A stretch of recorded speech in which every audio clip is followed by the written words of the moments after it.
Now dig on this.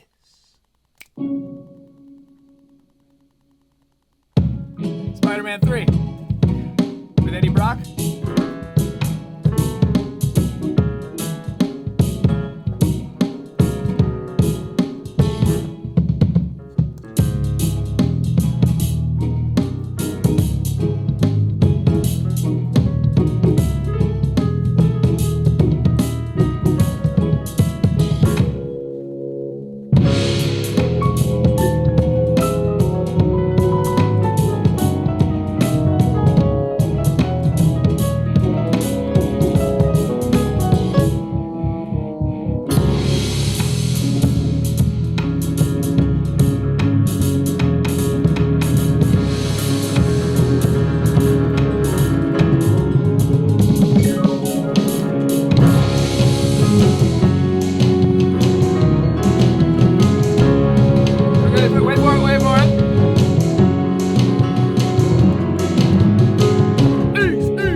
How about that sound? Shout out to DC and the Eeksman. Thank you for your patience leading us into this. You guys can see my screen now, for those of you who are, for some reason, not yet aware of that. Pretty sick. It's going to take me some getting used to. You guys are going to start seeing my show notes, so don't look ahead. Jump right in. We're already behind. We're already behind, my friends. But I do have a new noise I need to introduce to you because it's important. This is the cackle of Eeks. Boy, that could not have been a funnier mistone. Take that again. Take that one more time. We're going to take that one more time. This is the cackle of Eeks.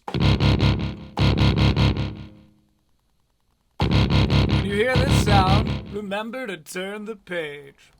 You guys remember those? All right, we got some style out the gates. Let's hear from him. Oh, yeah. What you got, do all the Stav? stuff. I'm gonna go fucking peptides. Oh, Okay, dude, so I it won't can't let wait me to put all zoom. kinds of fucked up. So I can't zoom when I'm in full screen. By the way, of course, Eeksman, per usual, the show has only improved. If the show has improved, it is because we all did it together. So I hear that little electrical interference thing too. I'm sorry about that. We're just pretend it's a fan. There's also a fan. Anyway, Stavros. GLPs, whatever it's called. I already got the GLPs going. You're doing them. I'm doing them. Tell me about them. So Stav is a man of great girth. Safe. We'll take it. He's a man of great girth, of both spirit and belt line. So he is on the good old GLP ones.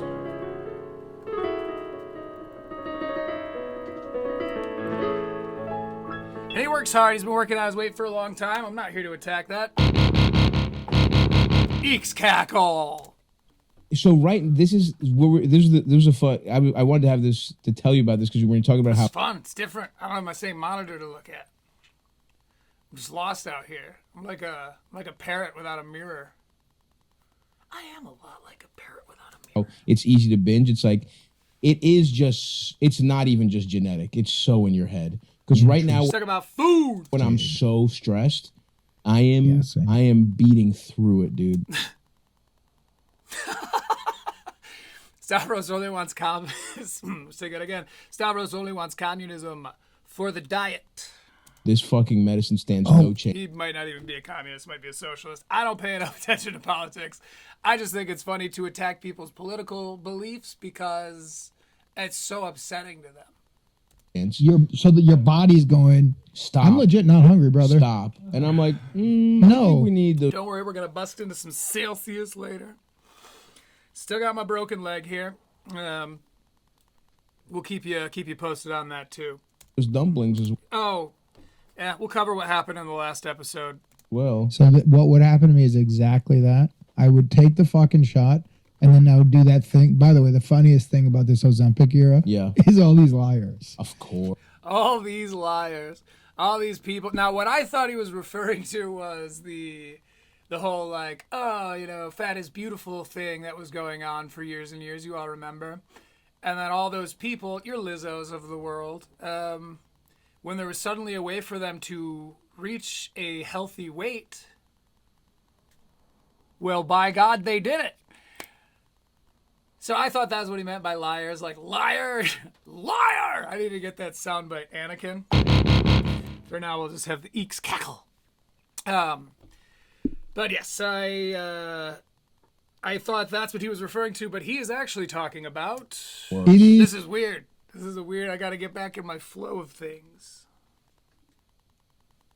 You tell him, I'm like a platypus in a field right now, looking for my swamp. Is Of so course, you've been fat joyful. your whole life. By the way, last episode, which we had to get rid of for audio issues, no fault of my own, we decided that I am the platypus of comedy commentary. And we all agreed on it, and it all made total sense, and you can't prove me wrong. You can't be chubby your whole life. And guess what? You go back to middle school, you go back to junior high, you just see some roundies. Of course. You see it in the face, and you'll see like Stavros gets selectively passive with his views, because if you haven't watched us cover Stavros before, him and Redact are like some of the last dudes who are out here virtue signaling. You remember virtue signaling, everybody? It's Stav. It's like a blast from the past a little bit. But only when it suits him, you'll find. And we'll get more into that later. But my point being here, he doesn't really like the term roundy. Maybe he resents it a little. Oh, roundy. I don't know if you could say. You got Austin Fat's brain, dude.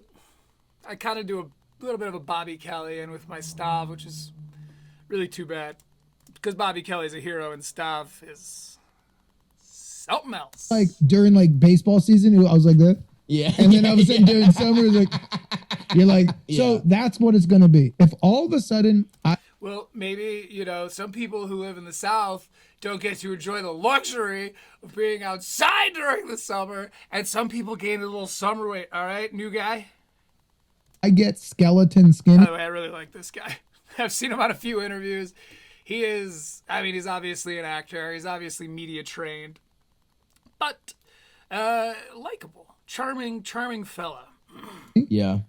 He doesn't make the fact that he's an actor our problem.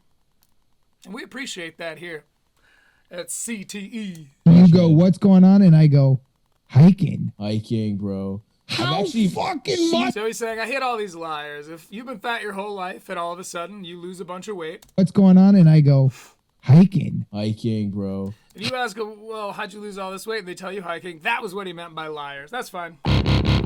Not untrue. How actually fucking sea much are moss. you hiking? I've actually been having sea moss in my coffee. That's the difference. It's like, and by, here's How you know- much sea moss, I know. motherfucker? I know. Well, dude, here's how you know they're such frauds. Yeah. Because look, occasionally a fat person does lose weight, but they make it their entire personality. For years. Haven't you ever seen Biggest Loser?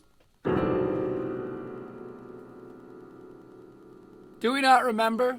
Ah, my, how quickly we forget, my friends. Recall Stavros when he went on JRE, either the first time or the second time, one of the 3.5 hour spans he sat being ever so friendly with Joe Rogan. He talked about his brother owned a gym and he was starting content. Follow him on his weight loss journey. It's all about that health now. Now, to be fair, Joe Rogan is probably the guy to talk about that stuff with, and it probably helped Stavros avoid pointing out the contradiction in his own politics. IMO. But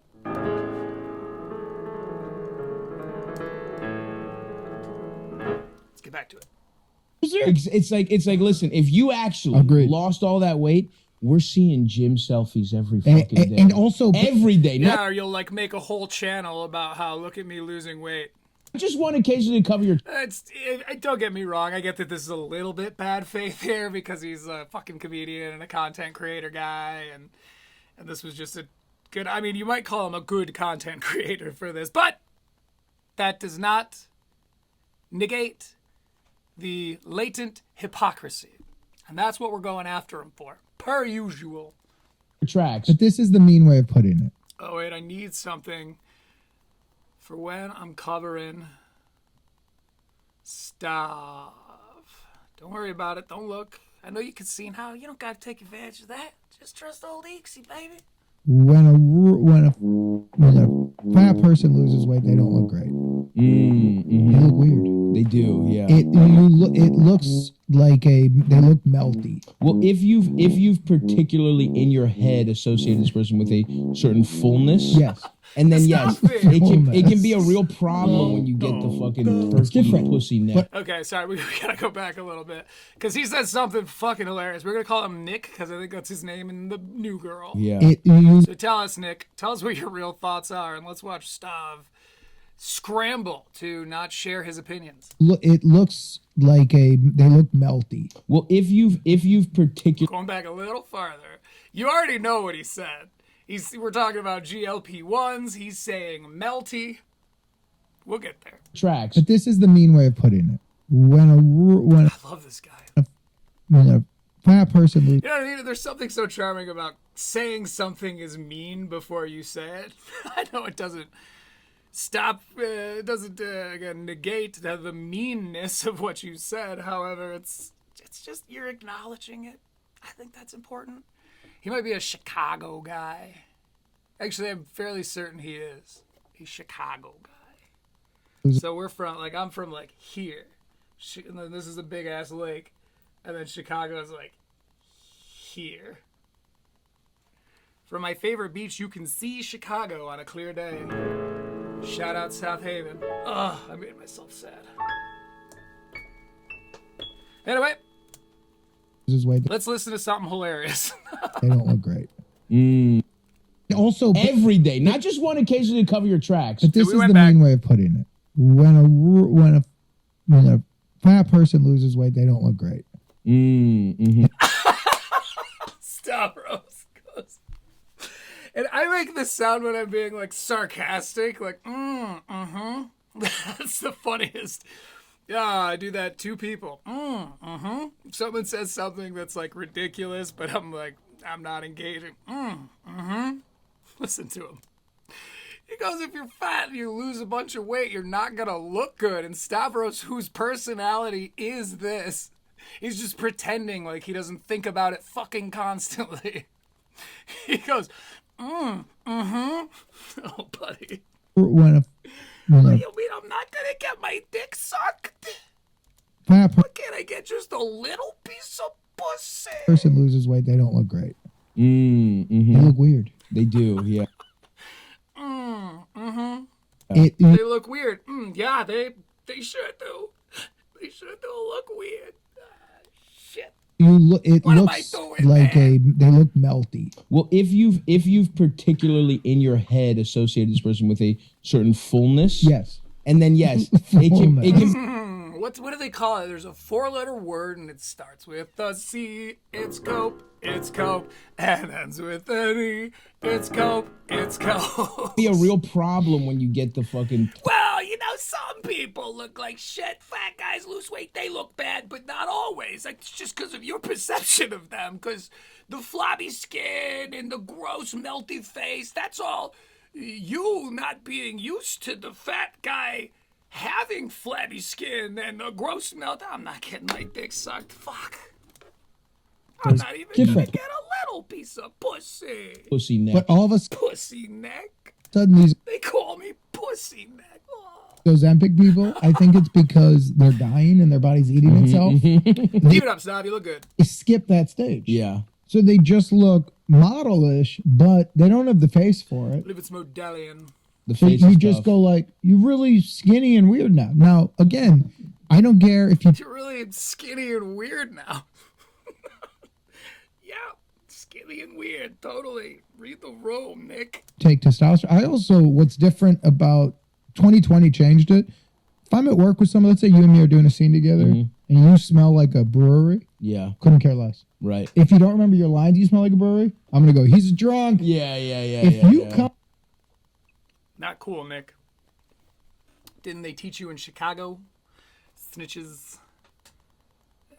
Come in and Something funny. do the job, Totally. gives a shit. 100%. If you want to be on testosterone, you want to be on you want to blow lines, the job is, we're not saving babies in Haiti. It's actually one of the only thing you have to do is say the lines.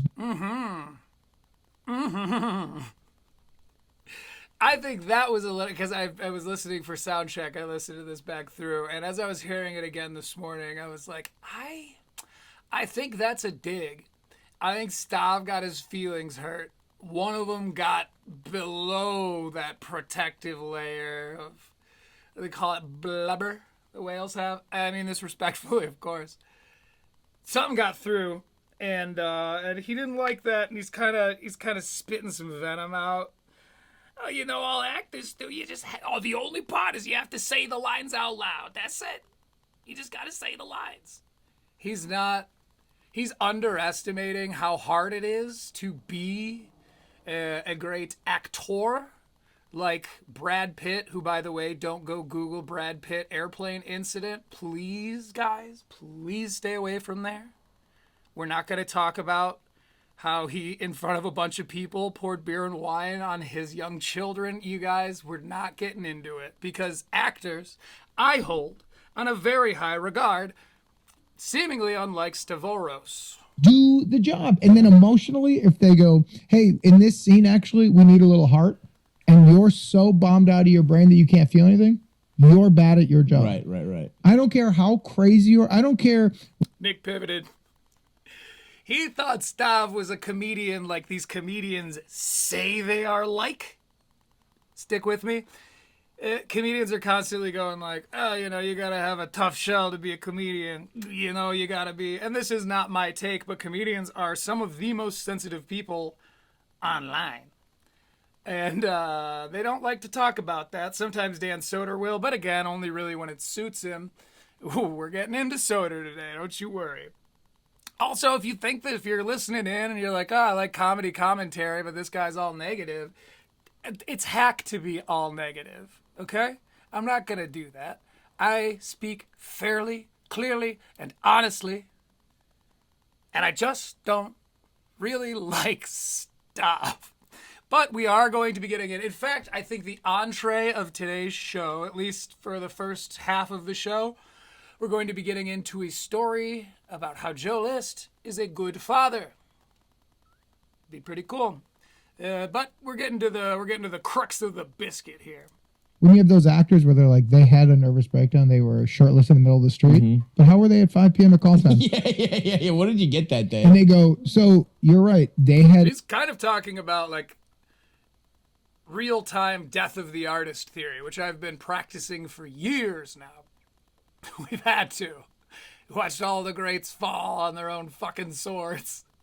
And so in order to be able to appreciate an XYZ show by, 1, 2, 3 actor, you practice death of the artist. A lot of people, Michael Jackson, this comes up for a lot of people. Where regardless of where you fall on the allegations, I've done no research, I don't know. But if you just like the music and you don't care about the person, what you're doing is practicing death of the artist. You're welcome. 5 p.m. So I think that's what he's doing. He's going, look, I think if they had a nervous breakdown out on the road, but they make it to call time at 5 o'clock and they're ready to rock, like, you're doing your job. I don't give a fuck. For instance. Call time. Yeah. What did you get that day? And they go, so you're right. They had a 30-hour bender. But then they showed up and did a father and son scene. And you know what I honestly think? Yeah. Good actor. Good actor. Cool. Absolutely. This is Stavros agrees, It doesn't matter what your personal life or your personal history is, it's all about acting. Which actually makes sense that he's on my side and not bringing up the whole Brad Pitt airplane incident where the FBI, by their own opened up an investigation all their own. Because there were so many witnesses to the thing that happened on the plane, to Angelina Jolie and Brad Pitt's young children. Just don't go Google that, please, you guys, because I really am very into Gone with Legends of the Fall. I really, I can't have you guys going. So people like Stavros, who aren't using their platforms to tell people about that horrific thing that Brad Pitt allegedly did, that's great, because, I'm on the side of Brad Pitt never being busted for that. So Stavros is saying, death of the artist. Of course, I absolutely have the emotional maturity to practice that. Right? Not a profession where I go, you're supposed to be watched 24 hours, but just admit it. Yeah. You know who, with that in mind, who I personally am liking their arc? Please. Who feels the counter to the Ozempic era? Who is it? I get these commercials because I really like online gambling. All gambling, frankly, but online. Wow, take my money. Let me hear it. Shia. Shia LaBeouf is... I don't know that I would be buying Shia's stock right now. So kind of nothing you were just talking about, huh, Stav? Kind of the opposite, actually, of what he was just saying. You're saying if you're a good actor, I don't care what you do in your personal life as long as you make it to the show on time, right? Stavros is like, totally. And Nick goes, well, for instance, Shia LaBeouf. Shout out Even Stevens. And immediately, Stavros goes, Shia LaBeouf is... I don't know that I would be buying Shia's stock right now. What did he do? oh, he's policing who it's okay to like and who it's not okay to like. Thank God he's trying to pull aggro from Brad Pitt and the terrible thing he allegedly did to his family. Maybe he's a part of the PR team who also worked for Epstein and is being paid hundreds of thousands of dollars a year to keep Brad Pitt's reputation clean. Maybe he's on the good guys' side. Guys, don't go Google that. Don't go tell all your friends. And moreover, Stavros, thank you for putting the aggro on Shia LaBeouf, who punched a guy. Apparently pretty hard, which, as we've learned here on CTE, is cool. It's cool. Vile. They get into what some of those allegations were. I don't really want to fox with it.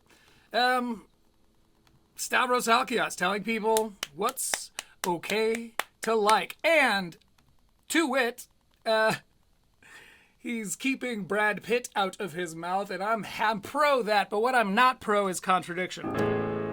And it feels a little contradictory to me. Doesn't it feel a little contradictory to you? That he literally says, I don't respect any of these comedians. I don't respect any of these comedians taking pictures with the Republican president. Keep politics out of comedy unless they're my politics, in which case I'll talk about them all the time. Excuse me. He's mad at Joe and he's mad at Tony, and he burned all of his Austinite bridges on the basis of his political beliefs. Fine, integrity, right? Except for, who did he leave out? Who did he leave out? Let's look this up here, shall we? Who got a picture with the president that Stavros works for? I don't have Instagram. You can see it here. Look. Why, it's none other than Shane Tires Gillis. Woo! Who, by the way, has been issued forgiveness.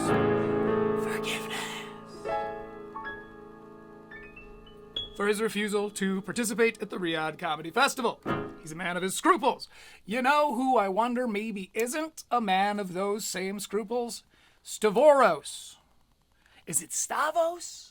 Do you pronounce the R, or is it just say Stavros. Why haven't we heard Stavros call out Shane Gillis? What, did he not see the picture? No, I'm sure he saw the picture. He saw the rest of the pictures. He follows it very, very closely.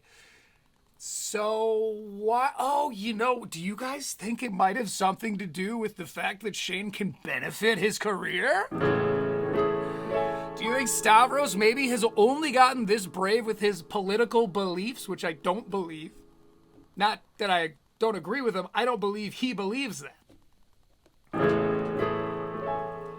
Could it be that he is only now being this brazen because he recognizes the value in the pendulum swing back from the right over to the left? Is he getting out in front of that like I've accused him of?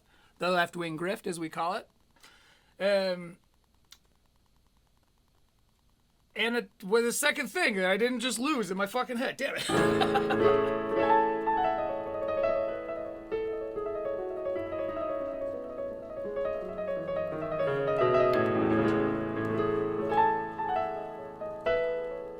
Do you think that it's maybe that he doesn't actually believe all this shit? He is just doing the left-wing grift, and because Shane is too valuable to him, that perhaps he's just not bringing it up, leaving that name out of his mouth?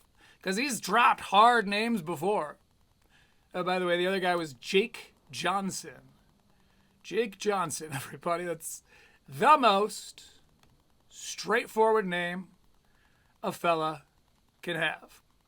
Okay, so we're gonna, we did our hook. Hook is at the intro, and then I do a little addressing you guys, and we're working on some structure here. Keep this shit formulaic and replicatable. And I'm gonna check the monitor here. I'm not gonna be checking the chat. It's nothing personal. So forgive me. I just get too distracted. I know I'm in the just chatting category, so if you're in Twitch being like, why is he not fucking talking to us? It's not personal. I fucking promise you. Just an easily distractible Jippo. Everything looks pretty cool. Pretty damn crispy. Cool. Monitors have been checked. All right, so now we're going to get into a little bit of microcosmic comedy commentary. TM. Now this is Dubz General. And Dubz we've visited on the show a couple of times before. He was the only comedian I think ever to walk off halfway through his set. He had problems with Tony. He did well on Kill Tony his first time. And Tony had a show where he's from. Tony then went to that show and hired Dubz General to open for him or host for him or something, and Dubz General did bad. So the next time Dubz General goes on stage, he's like, oh yeah, I'm that guy, remember? And Tony's like, oh, we were just gonna make fun of you for this time. You just reminded us of an entire other terrible night of comedy that you did. Which is brutal, man. That'd be hard. It'd be a hard hit to take.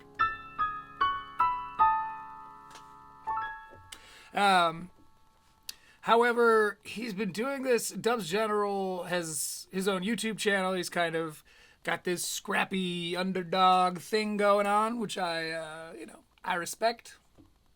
But what I don't respect is dishonesty. Yeah, crazy take, right? And it feels so much to me like this is AI. Now, I know this has been covered by fledgling Mike, Lost Ox Media. We're still figuring out how we feel about all the other fake mics. For instance, Lion Meows, who I thought was cool, just based on his comedy commentary of it all.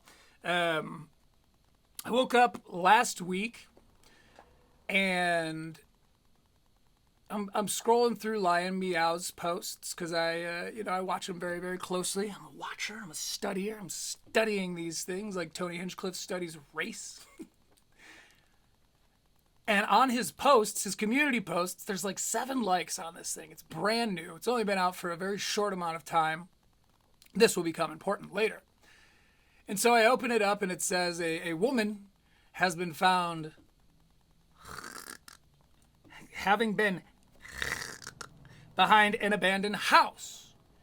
There were as far as I know, not a lot of details released at the time, but it doesn't matter because even if that was a crime of hatred, what Lion Meows goes on to say does not apply. He says, if you still think it's okay that Shane Gillis made a lynching joke, you are racist. Whoa, whoa. Good God. Now that's a hard R, Lion. So, foolishly, and I swear to you I had the impulse, screenshot this. This is the kind of thing on the internet you want to screenshot, because people do impulsive things, and then an hour later, they've smoked a joint, and they go, oh, fuck, dude, fuck. Oh, shit. And they get on and they delete it, and they just don't acknowledge every time they get news comments and say Lion deletes, because it was gone. When I went to pull it up, I had my link in my show notes, and it took me to a 404. Feeling low on the floor. So Lion not only has questionable as fuck takes, it's some really weird guilt of some kind that he's seemingly projecting on the rest of us. Because yes, we think it's okay. It's why it's a joke, big guy. It's why it's a joke, fella. It's literally what makes it a joke. It's what makes it a joke. And you being in comedy commentary, though I've seen the kind of thing you cover. Well, what's on the Fighter and the Kid Reddit today? I have my content. How do we feel, Fighter and the Kid Reddit? Oh, we feel like we hate Tom Segura and Bert Kreischer. We hate Brandon Schaub, but we like all the other guys who are way worse. We're choosing Christina's side because a girl cried. I covered some of that last week. I think on the schedule we have a little bit of Tom and Christina stuff to get into. I just gotta say, my friends, Eaksman, don't let them pull you in. That's dumb. Christina asked outright, hey guys, please don't choose sides. That's gonna make the life of my children, mine and Tom's children, far harder. What I'm focusing on right now, Christina said, is my family. Well, then she proceeded to admit that all she does all day is wake up, drink wine, smoke cigarettes, and eat a pizza. So maybe not all about the kids, but she wants you to leave their family alone. And Redact, I covered this on the Dead episode 35, RIP. And Redact is going like, oh yeah, loud and clear, Christina. Yeah. Don't get involved. Don't make your children's lives harder. You've got it. Oh, absolutely, Christina. Why would I harass your family? For content! For content is the answer. Anyway, so in looking up Dubz General stuff, I found that Lost Ox Media, had already covered some of what I am... I maybe agree with his takes is the best way to say it here, because this, I think, is some pretty sophisticated AI, or it is inexplicably unlike everything else he's ever put out. And Dubz, if you're hearing this, my man, that's fucking awesome. If you improved your quality, you found a kick-ass set, you learned how to light yourself immaculately, you're doing your own makeup, you're touching up your fucking hair, you're getting all pristine, then literal shout out to you, Dubz. Because I'm not certain of this. I'm only mostly certain. And part of the reason, Eaksman, I'm mostly certain is because of the content of this video's character. It was supposed to be. I'm sorry. Somebody that said, I don't know why I'm like this. hey, I fear for my life. I think that's crazy. That's what I hear. So we cut right in the middle, and the off-cam interviewer is like, by the way, it's a good pause phase. It's not a bad, if I was a bad faith guy, we'd have a thumbnail right there. Lucky for Dubz, I'm too lazy. We cut right into the middle of the interview, and the interviewer, who is off cam, is like, some people were like, I fear for my life, and then Dubz makes this face, and he goes, that's crazy. Elaborate on what's going on. kind of starts to talk again. This is what I mean, is there's enough imperfection in this for me to be like, is this an interview? Because that's how I found Lost Ox, is I Googled podcasts with Dubz General, ? And then I sorted through all the Kill Tony clippers, these lampreys of the great Senator Hinchcliffe, the shark of comedy, from the platypus of comedy. Oh no, he was the wolf, a hungry wolf. And they gave that hungry wolf a chance. Fuck yeah, they did, Senator. We're getting into the Senator today, too. But I sorted through all the Kill Tony Clippers bullshit, and there I see Lost Ox. I keep going. I say, open a new tab, because I'm going to check this guy out. And I did. And then I keep looking, and this doesn't pop up anywhere, except for in his shorts. There's not even a full video of it anywhere. I'm not going to get too far into this, but the chief... My chief suspicion-inducing factor, there it is, we'll get into. Going on with these videos and what happened and What's going on with these videos? What happened? so forth.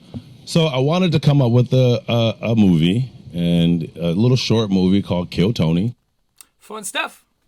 On another podcast that I have, that I've been working on for 4 years, we're reformatting currently, where I do the music. I GM for a TTRPG campaign, a game I've been working on for 8 years, but we won't get into that now. Why am I talking about TTRPGs? Season 3 of that show takes place in a suspended reality, kind of a fever dream reality. Think Cool World. But instead of noids can't have sex with doodles, which is the premise of the great movie Cool World, starring the infallible and ever innocent, never once poured red wine on his kids at an airport and then pulled Angelina Jolie into a bathroom and didn't let her leave and punched the ceiling a bunch of times, Brad Pitt. And by the way, don't go look that up. Don't tell everyone it's not directly flying in the face of the people who helped Jeffrey Epstein get away with it for so long. Well, it is those guys, but it's not a war against those guys. Of course it's not. Don't go follow Coffee and Cults, who rules. And I guess I have to be careful with that word. Anyway, so his idea was, I just wanted to make a little movie, and it was going to be called Killing Tony, or whatever. Called Kill Tony. Where I go through all of the regulars and all of the And that's pretty much what we did too. You know, what's funny is the people I was GMing for, which is in essence storytelling for, they have no idea who any of those people, including Tony Hinchcliffe, previous to the Puerto Rico joke, are. They didn't know, and they're leftists by their own description. So it was really fun for me to introduce them to the weirdness of that world and kind of how I perceived Austin at the time. And so we did the same thing. We went character to character, and you work your way up, and eventually you make it to Tony. And golden ticket winners, and I off them all one by one until I get to Tony. But I mean, look at this fucking light. Like, the background is perfect. He is perfectly lit. I can't see any... He's wearing a Timmy No Break shirt. Like, I don't know. Phyllis and Dubz, I still want to be your friend or your hero, baby. And then I Kill Tony. Simply the name of the show. That was the whole idea. And I was like, this is going to be great. Everybody's going to love it. Okay. I mean, yeah, it's a little passé at this point. Thanks to guys like me. And then the first video I did, it was like, huh. But then when I shot the second one, they were like, oh my God. But who's they, and where did you post them, and where are these videos? Because there's not even any like links in the description here. There's nothing. Look, I'll pull it up. The controversial Kill Tony short film concept, eliminated regulars facing backlash. The creator doubled down, embracing the chaos. Quote, when everybody says stop, it's time for you to keep going. Excuse me, would you? He hashtagged controversy. Hashtag controversy. Right on, dude. But it's make-believe, right? Like, because there is no show. Let's look. Dubz General. I would love to be. Let's discover this together. Dubz General, Kill Tony, short film. Lost Ox. You see what I mean? This, first of all, Lost, you got to be pretty fucking proud of yourself there, Oxy. When you type in anything Dubz General related, you get a total of like 9 hours of Lost Ox Media. Lost Ox Media, Lost Ox Media, Lost Ox Clips. Smart, by the way. Planning on doing it myself. Lost Ox Clips. This is so fucking funny. Yeah, this is Lost Ox Clips. Kill Tony Stalker Dubz General is an opportunist. Kill Tony Stalker Dubz General moves to Austin, Texas. It's really, really, really fucking funny. But more importantly, nothing. There doesn't pop up anywhere. These videos don't exist. He made all this up, including, I think, this set. I think this is literally all the imagination of Dubz General and our fathers-to-be artificial intelligence. And I was like, oh shit, I got something. And then I was like, do I double down or do I stop? Everybody said stop. And I was like, when everybody says stop, it's time for you to keep going. So I just doubled and tripled down. You know what you need, Dubz? And I'd be happy to do this for you on commission. You need music. Oh, you fuck, you're going to do AI. Add a little music to this fucking shit. Because what you said has the cadence of something inspirational, and as we've learned, all you really need is some good like strings. I don't have any strings going for it here. Yeah, what do we do? Just do a little like a...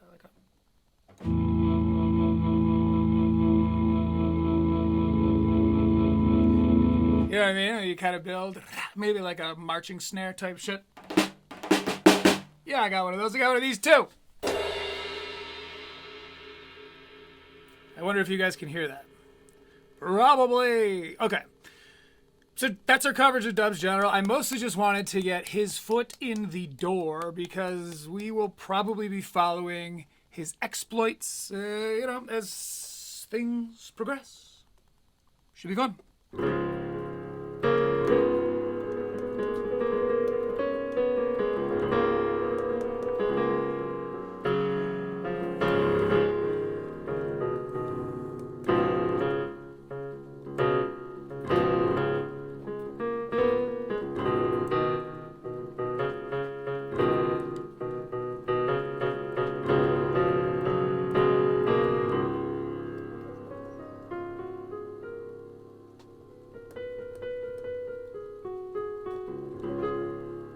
Anyway, see, little music.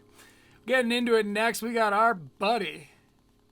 Well, not our buddy. A guy who was early on in all of this to the tune of feuding with Red Bar, I think, back in like season 17 or 18, like pretty early on. So, Comedy Enforcement, who was one of the top two. So, Too Lazy to Try, he covers kind of a lot of stuff, some of like the Manosphere, comedy, Rogan Sphere, Manosphere, and, general online tomfoolery.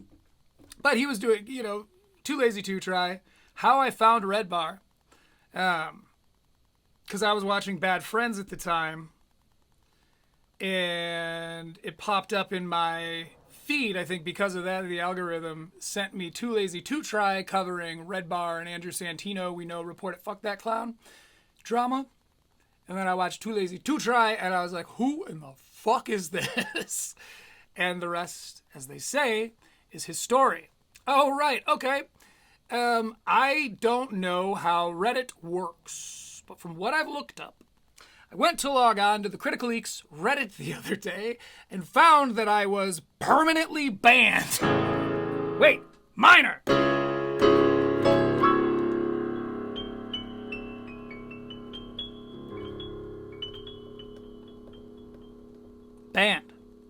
Now, the only thing I'd ever posted, maybe two things, but I think the only thing I ever posted was I got on the Fighter and the Kid Reddit, and I was like, in earnest. I wish I could pull it up. I'll try to pull it up another time. I want you guys to see all my passwords and the like. But in earnest, I was like, hey, so I'm making a video. Didn't plug my shit. Didn't leave a link or anything. I was like, I'm making a video about Brendan Schaub. Like, I don't really follow any of this, so I'm just wondering, like, can you guys tell me, this is where I fucked up, what you hate about Brendan?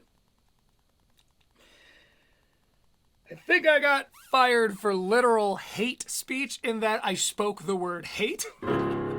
I wasn't saying, like, gang up on him. I guess in retrospect, I can see if it got a couple of reports or whatever. Like, they're like, how can you argue that that's promoting hatred? I thought that's what you did there, man. I don't know how it fucking works. I don't know how most of this shit works. So anyway, I'm no longer welcome on Critical Leaks. The account is no longer welcome on Reddit, which I will say is a stay quite short-lived.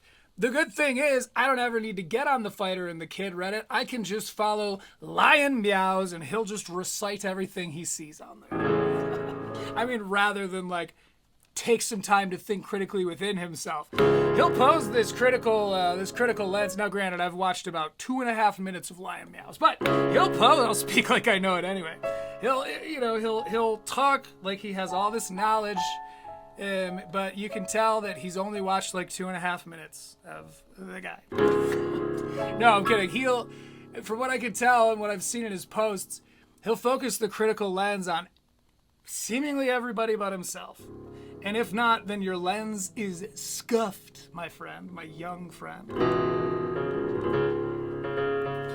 Just like American Redact Lion Meows, I may be minuscule in comparison to our subscriber count, but I could, and don't forget this, be a lot like a father to you. Not Lost Ox, though. Lost Ox has a picture with either his dad or his daddy. Boy, I'm pissing everybody off. Let's move on. But to better understand what happened to the Rogan Sphere and other podcast comedians once they became successful. By the way, I will always rather go after other comedy commentators because it's super, super important to have that. Trust me, my comments, they're great now. But if you look back on my old videos, I've gone back and forth quite a bit. I've gained a few subscribers because I will go after people in the comments. I also have gained people in the comments because I'm nice. So, it's Lion Meows, his followers are constantly applauding him on all these just really, really stale, like, Tom Segura is our enemy because he divorced his wife even though she got diagnosed with cancer 3 years ago and by her own description is over it and healed. Remember that time he made that joke? That's something we covered last week. This clip you keep seeing where Tom has Tom has a guest host that he's calling new Christina, and Christina just got sick 3 weeks ago, and Christina walks in, and the porn star is like, oh, I'm the corn star.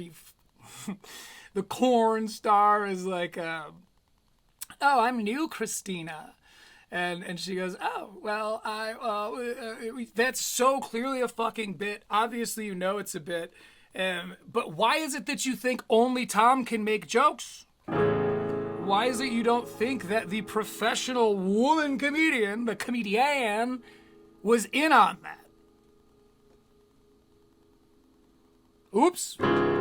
Is that some unchecked bias? Face your lens inward, you fucking poser.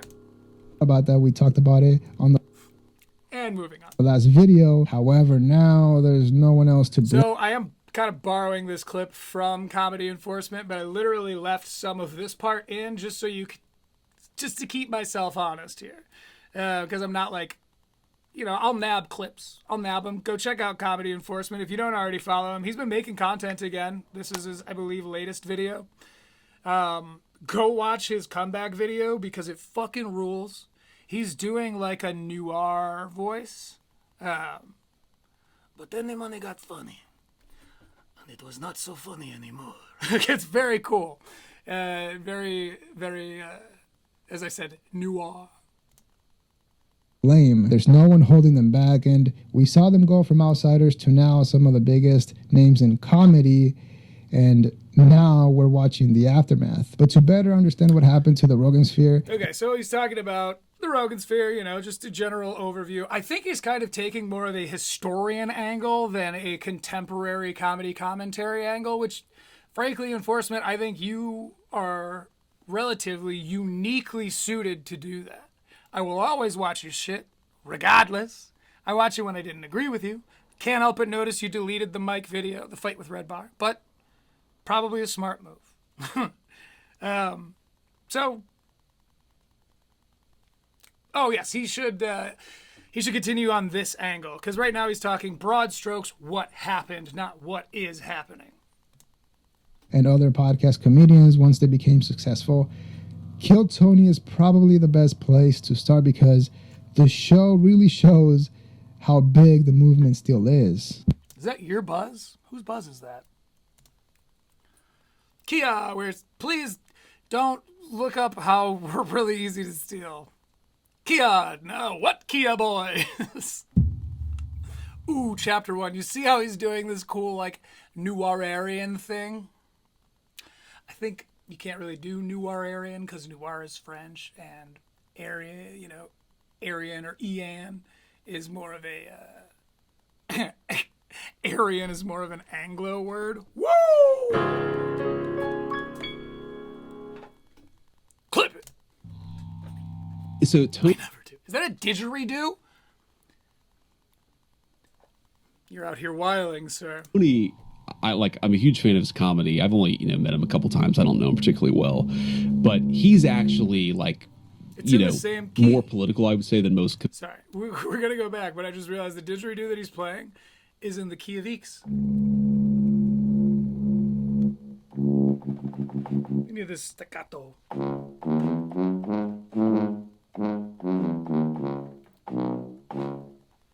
Thank you.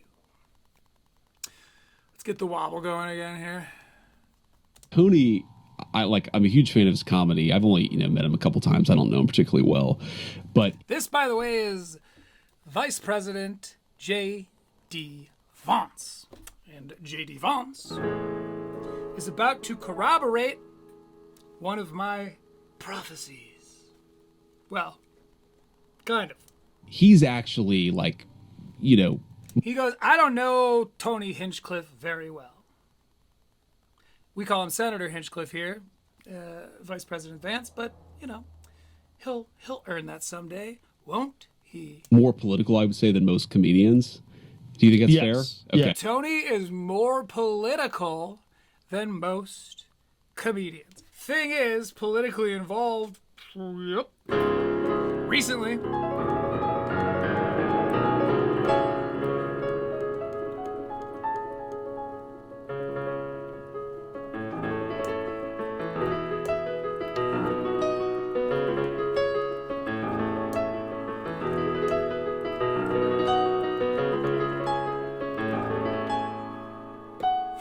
Fuck. That's hard to do.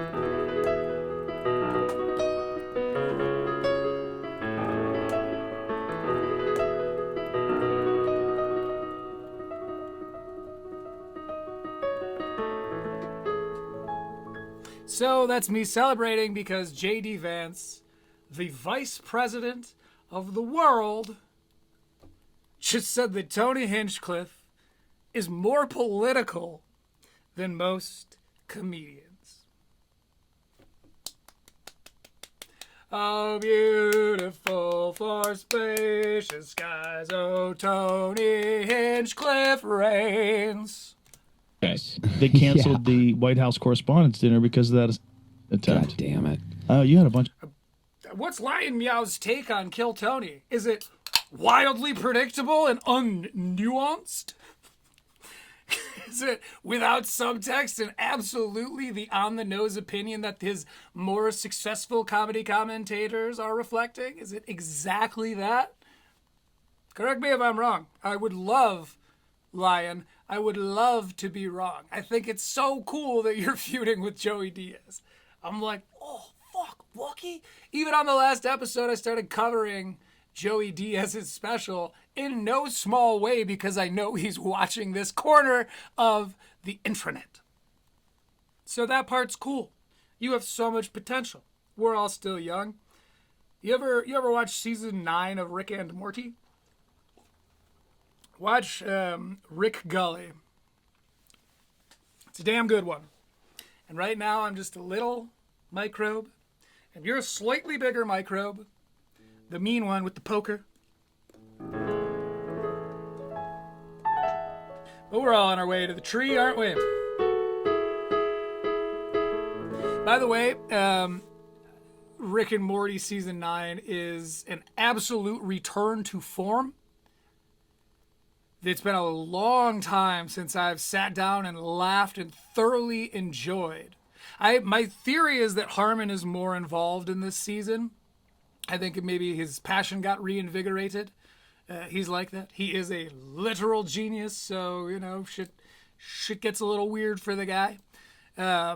It feels very much like his whatever they're doing is right.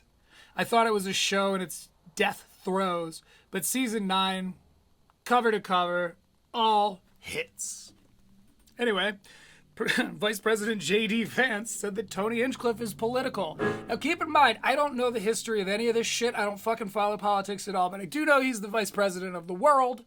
and that he was, if I'm not mistaken, at one point, a podcaster, right? Am I wrong? I know a lot of the guys were, like Kash Patel was, right? J.D. Vance, podcaster? Vice President has appeared on several, including multiple, this past weekend, to discuss his background. Okay, does not invalidate my point at all. Because Kash Patel was a podcaster. I'm almost certain. I think that very much. We'll say allegedly because I'm talking about the feds, and that's scary to do now. But Kash Patel used to be a podcaster, and it got made the director of the FBI. So I put to you, is it an intangible reality that Tony Hinchcliffe, given his contributions to the Republican Party leading up to this, could take office? Could the prophecy be true? Could he become Senator Hinchcliffe? Maybe. Which is good news, if I'm not being clear.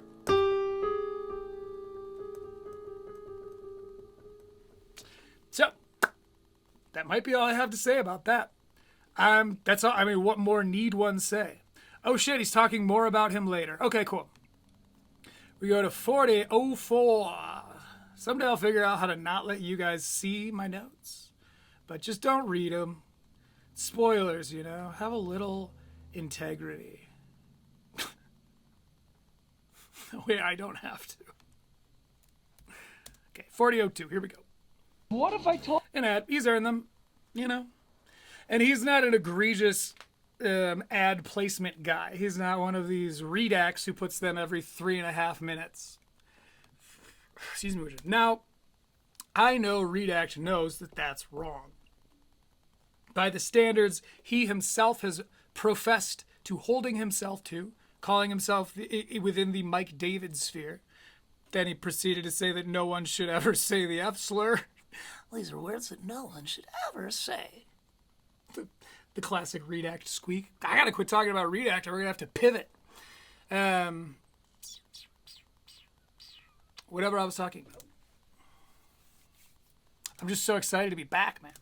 You're the Vice President of the United States! However, others have doubled down Okay, confirmed. and are now known as more of a political comic, which is weird. But he's actually, like, you know, more political, I would say, than most comedians. Do you think that's Yes. fair? Okay. Yes. So, Very supportive of like Trump. like he's and the Republican team. Yes, He's on the Republican 100. Okay, I'm actually kind of glad. I literally was in the middle of making that distinction. But he's very involved. He doesn't really talk about politics much in his comedy. Don't really talk about much in his fucking comedy. No disrespect, Senator. You know it was bad. I mean, there's no way you don't know.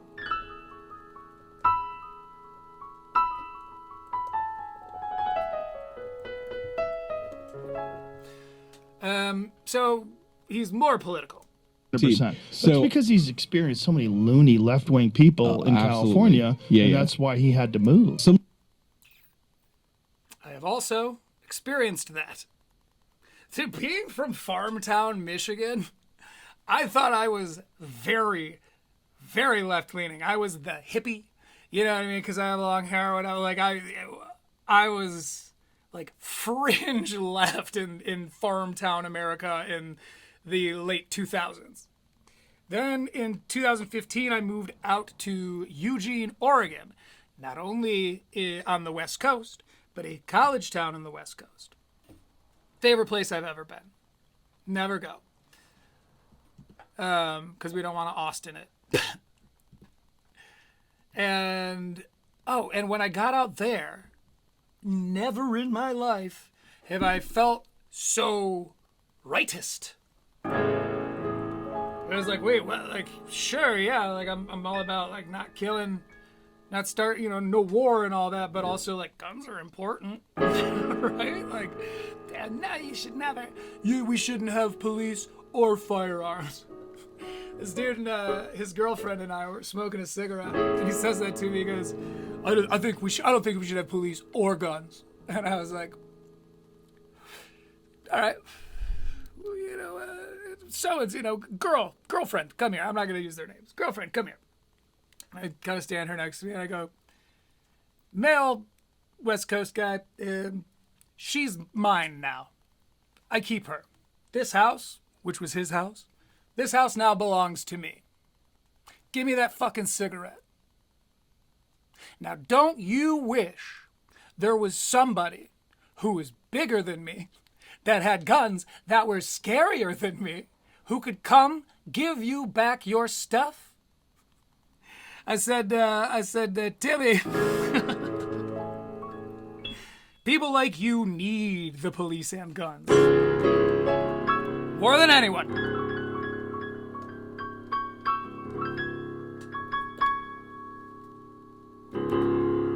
Okay. Anyway, why am I talking about... West Coast, loony West Coast craziness in California. Oh, yeah, moreover, Oregon is a pretty purple state. They've got some like high concentrations. They've got like Portland and Eugene, but then it's like rural woods folk, very similar to where I grew up. So Oregon can go back and forth. At least it has historically, from what I understand. California, the second most beautiful state I've ever been in. Most vastly biodiverse ecosystems as well. Like, just hitchhiking up the coast of California I'm so fucking glad I've done it, because you see why people from California have this sense of entitlement. The world should be this way. Whoa, like, because they can't help, and this is not their fault, though they'll hate me saying this, but it's truly not their fault that they don't know that the rest of the world is not like California. I'm not kidding. Paradisian weather in wintertime. It's like 76 in Malibu in January. It's fucking incredible there. Nice dry heat. Yeah, some wildfires, but...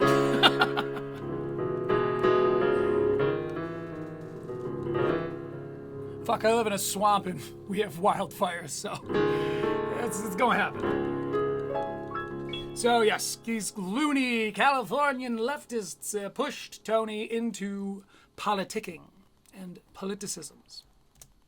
Somebody sent me a clip. I think it was Shane Gillis at a roast where the joke was they were roasting Tony, and they're like, Tony Hinchcliffe is the only dude who would be excited if JD Vance was here. And I was like, one, that's a very good joke. And number two, I feel like I had made it. Like, there have been a few moments where I feel like I've made it. When They're grooming him, people. Wake up! Why is he's charming him? And can you imagine the bright red erection on Senator Hinchcliffe's face when he heard this? Oh, and one, I've been watching basketball shorts. Basketball shorts. I got a basketball shorts. South Space Jam? Vice With President South of Park? the United Yeah, States. yeah, I think what- you made it. Again, it feels like every He was also trying to give props to South Park there, which is very charming. Almost too charming, Vice President, you might say. You're a clever Senator Hinchcliffe groomer. He's grooming him for the office, people. Maybe not a senator, but something senator adjacent. Okay.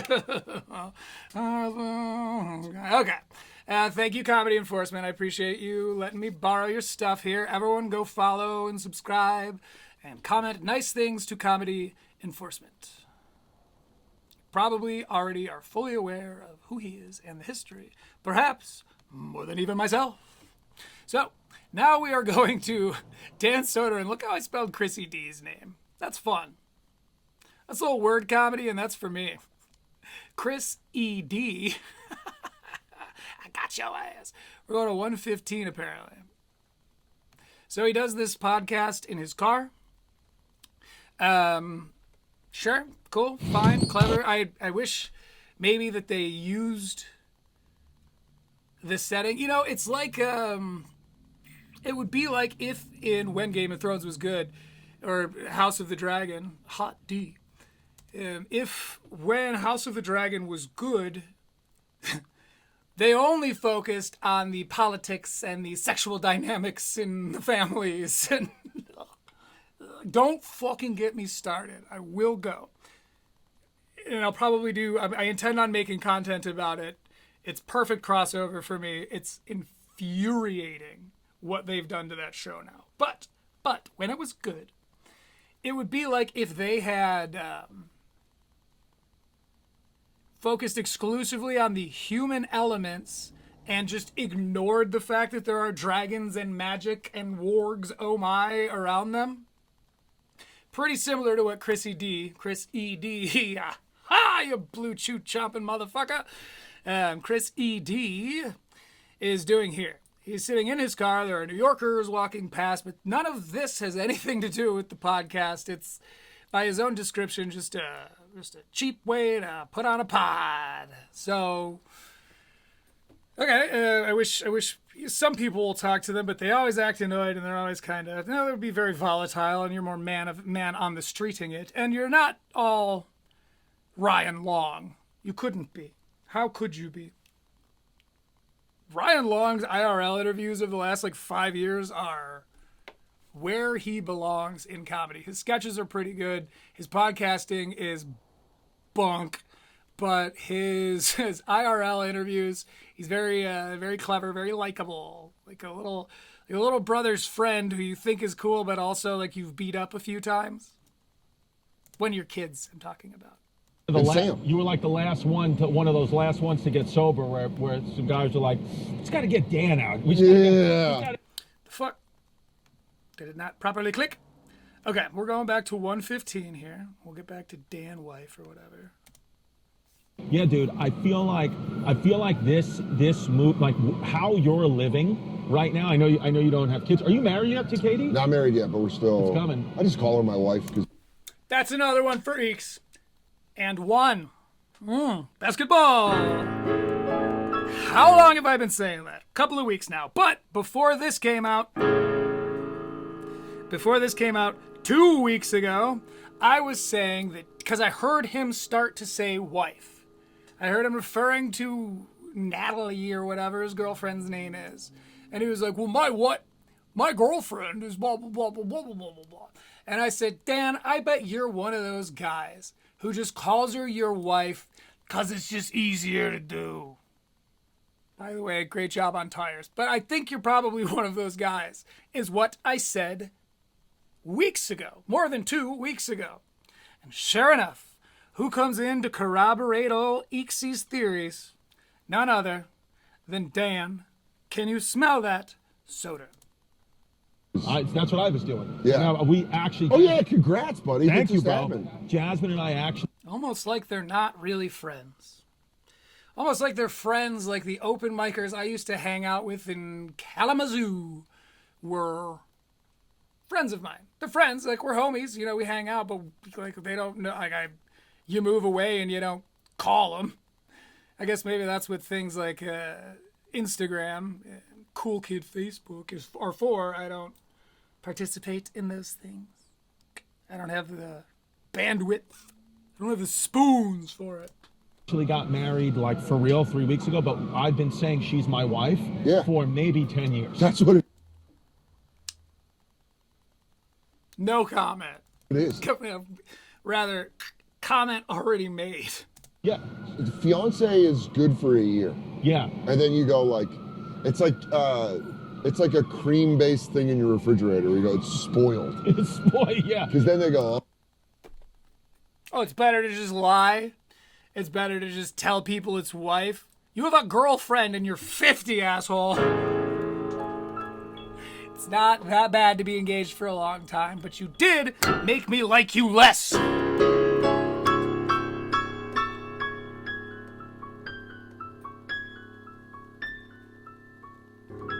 I kind of miss it. You can't see the keyboard, right? You can't see it. Yeah. Just my mug in the wall behind me. So I'm also, show is in flux. This is kind of the new thing for a while. We got a new ship. That's pretty exciting. I'm enjoying that. I'm going to pull up my monitor here because that's another thing is I need to start setting a sort of watch for myself. That's just for aesthetics. Don't worry about it. Don't worry about it. Okay, cool. So in about 20 minutes here, we will be doing a reading from the autobiography written by Corey Feldman. Choreography. In about 20 minutes, we'll be doing that. However, let's get back to some Dan Soder. oh, you're not getting married. You're afraid. You go, no, it's just literally planning it sucks, asshole. Yeah, and I also kind of got Right, sick and but tired. isn't that why you'd think? So you think that Katie is just cool with that? Dan, here's the thing, man. I don't want this, what I'm about to describe. I don't want this for you, but I fear for you, my friend. Because, and you're not going to like to hear this, it seems to me that emotionally speaking, gauging from your stories and the subtext therein, you are way more invested. I don't want that to be true, Dan. It's not because you're not lovable. You are. I don't love you, but you are lovable.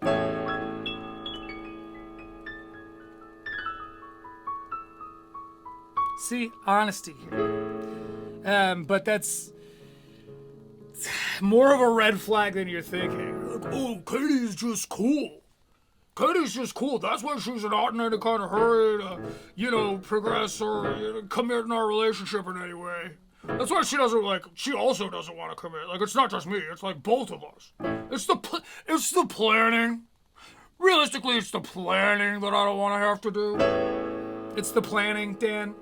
Is that what you guys have agreed on?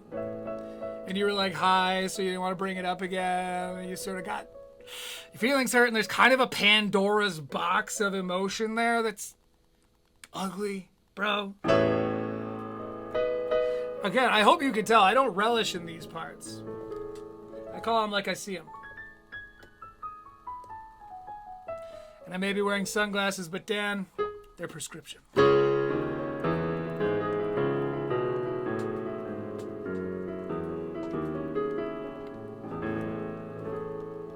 You pissed me off today, Dan. That's not good, because you're going to be on Eeks for the rest of the fucking show. So buckle up, big head. I may actually have a larger head than Dan.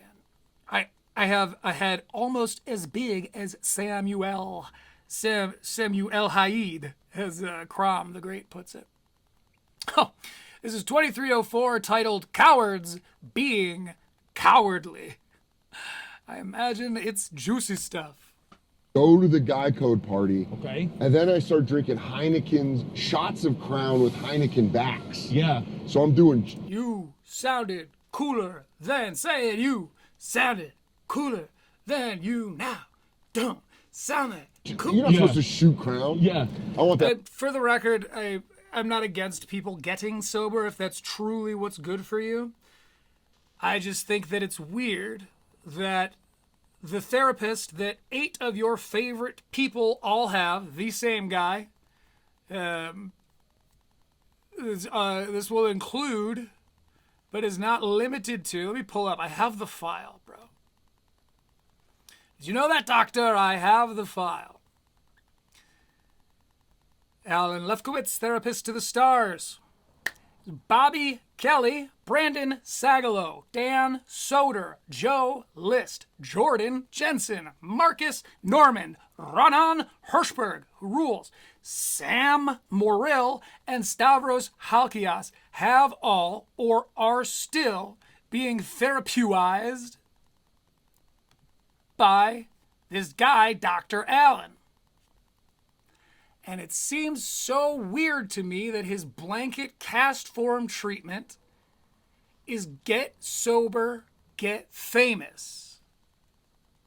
Well, my goodness, who would stand to benefit from a therapist that works on a sliding scale? You're broke right now, drunk comedian, but I've noticed that you're talented. So I tell you what, I'll coach you through your sobriety for free, but when you're rich, I get paid. So is it really what's best for these gentlemen? Or is it what's best to turn these gentlemen into what benefits you, good doctor? This is a question. I'm allowed to ask questions.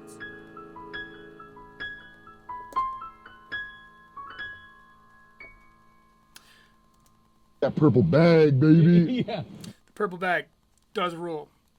See how excited he's getting? He's going, that purple bag, baby. And part of it's acting, but part of it is him getting that energy out.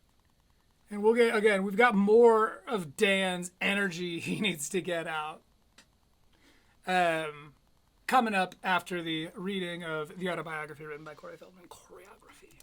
But I was getting fucking drunk. And then I noticed a couple people that I was getting fucking drunk. It's like, yeah, man, I fucking feel you, bro. I feel you. But I don't know that these extremes, there are some people who that really works for. I am very happy for those people. But then there are the people who do it kind of cosmetically, who fuck up super bad and then go, that was when I decided to quit drinking. It's Joe List pooing in a shoe. Which might as well be a metaphor, but it is, in fact, a real-world event that he talks about. More on Joe List in a bit here. that we're friends with were like, yo. Yeah. I went out, smoked a couple cigarettes, came back in, and I remember Schultz goes, you think you should go home? Like that. Schultz, who I like, despite all of you. I've never seen any, other than the classic is annoying. That's the problem with this Mike David sphere. It's like, I hate it, it's ample I'm not going to sit here and explain the bit by my own interpretation, but I will say that, it's, sure, we hate him. We don't hurt him. It's crazy the way that Redact and your comedy and, podcast cringe and the like, they're like, we want to see your life destroyed, mate. South African doing well? And that was one of those ones where I went, man, I got to quit drinking. Yeah. Because you don't want the, you want the fun, you're fucked up. You don't want the, bro, Sure you should be out right now? Yeah. That's what it felt like. Yeah, no, because I remember. That's what it felt like. This is a fake smile, Daniel. Look at his eyes. You want to follow a Mike Davidism. All you need to do is look in their eyes. Why do you think I wear these? I'm lying. That's not a happy smile. Look how smile-esque it looks from back here. It's got all the right folds. Then you get in here, and as you start to get closer, you see. Is this the eyes of somebody whose therapy is working, I ask you? Is it?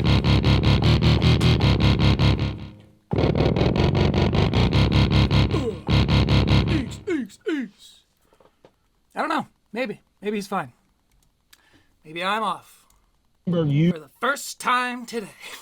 because all the guys like, Nate used to drink and all these Talk about Natty Dubz. guys. Yeah, our drinking crew was me, Nate, Natty Dub. Well, Joe List, and Mark Norman. And I remember you were one of the And last. Sam. You were like the last one to one of those last ones. wait. Go back over that list. I just caught this. Listen to this. Joe List and Mark Norman.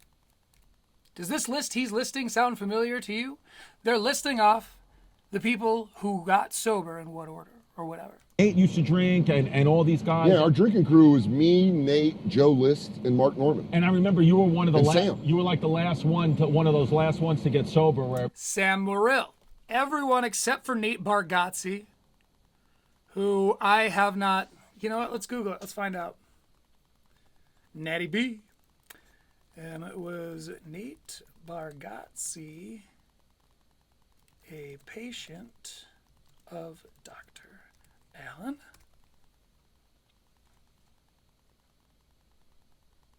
There was no public information. Well, that's smart. That's smart. Because you know what happens when you run around telling everyone about your therapy?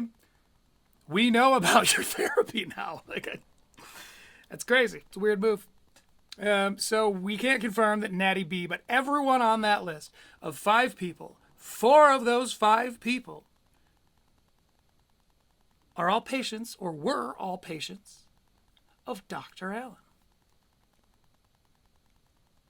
Curious. where some guys are like, "Just got to get Dan out." Somebody real because I remember. Let's see these other comedy commentary guys cover this now. This is an Eeks original, bitch. Don't forget it. You were always like such a fun drunk, but I remember People were bummed when I quit. dude. Oh, Chris E.D., what a flaccid take. Chris E.D. Oh, see, it's like bus. It's being on the bus making fun of silly little things. Get your dick sucked, Chris E.D. It's just harmless fun, as a commenter once put it. I'll never forget this moment. Like, it was 2013. We were at the South Beach Comedy Festival in South Beach, Miami. They don't even do it anymore. Comedy Central South Beach Comedy Festival. It was me, you, Michael Che, and Brooks Wheelan.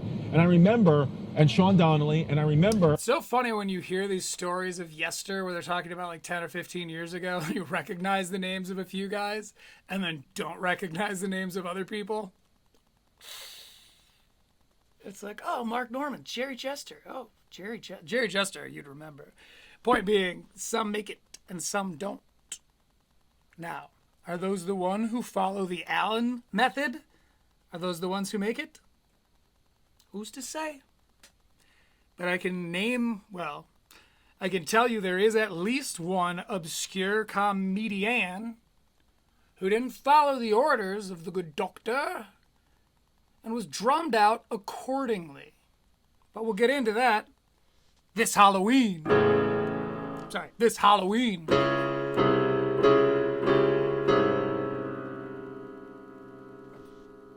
Halloween. You know what? Let me check the time here, but I do believe if my instincts, if my circadian rhythm, keeper of time, if my circadian rhythm is correct, well then by Joe, we're close enough to the hour and a half marker where I believe it is time for a reading of the autobiography written by Corey Feldman, Choreography. Now, give me a moment, because I forgot to pull up Hans Blue Harp. This is going to be a big shout out to our musical sponsors, Bard Fox. BARDFOX, Bard Fox. Where is that one? We're going to Bard Fox now. They let us use their music for absolute free. They only ask that I send people over to go. What the fuck is this fake ass fucking Bard Fox? Anyway, they only ask that I send people over to subscribe. Now, they have lost 2 subscribers since I asked for people to start doing that. Coincidence? I think so. So, gotta take it from the top here, people. Pull this up. For the first time, you can watch the video. See, these are an hour long. Anyway.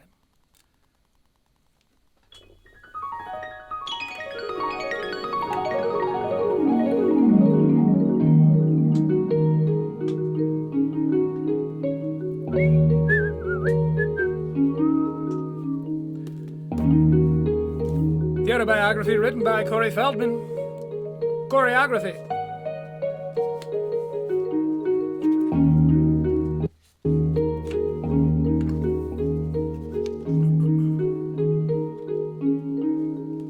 Though I can't pinpoint the reasons why, my mother suddenly announces that she wants to live more, quote, independently. Right, okay. So that was what we read last week. Corey Feldman, he got fired from the Bad News Bears. Shit starts falling off the hinges. His parents spent all that money from the show on a bunch of real estate that didn't pay off. It's California, so it might be in the Pacific Ocean. Am I right, boys? Then his father left because the money got funny. As Mr. Alexander, my automotive teacher in high school, would say, the money got funny. Then his mom, who lost it, was doing crazy shit, like pinning him down and like poking him with scissors, telling him he needed plastic surgery, which was a hard read, I assure you. She ends up kind of losing it, and now Corey is, he's working on Mork and Mindy. And they liked him over on Mork and Mindy, but he had so much going on at home and he wasn't getting any attention that he was sort of acting out. We've all been there. He says the word obnoxious is thrown around a lot, and my chance to become a series regular is quickly scrapped. I get rebooked on another episode of The Love Boat, but things aren't any better over there.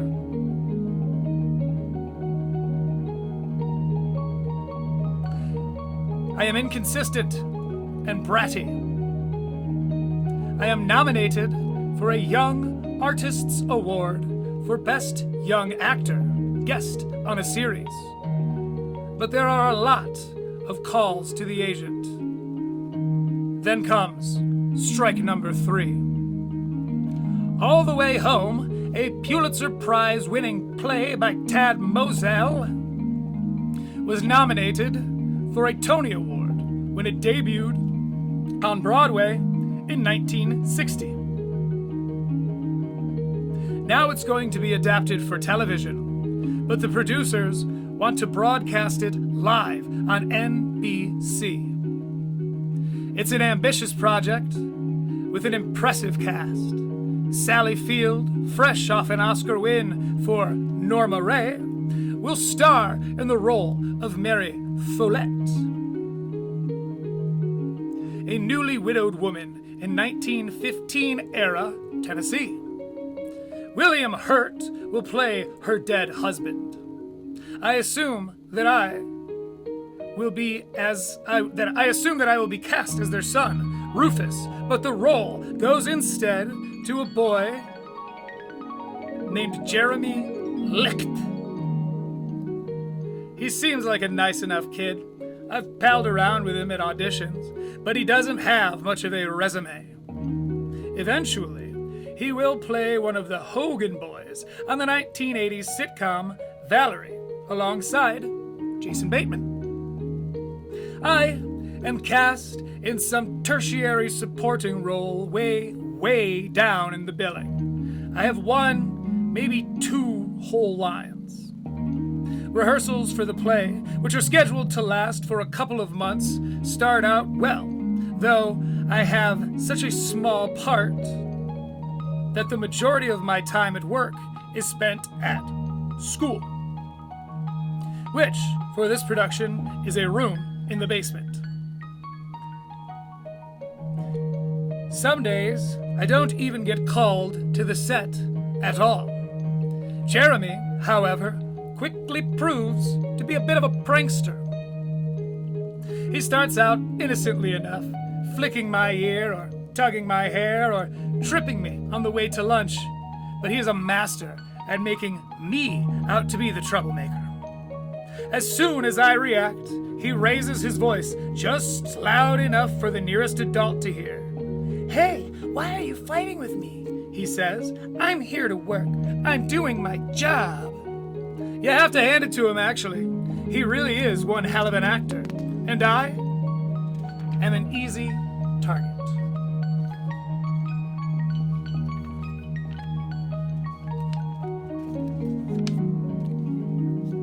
This has been a reading of the autobiography written by Corey Feldman. Choreography.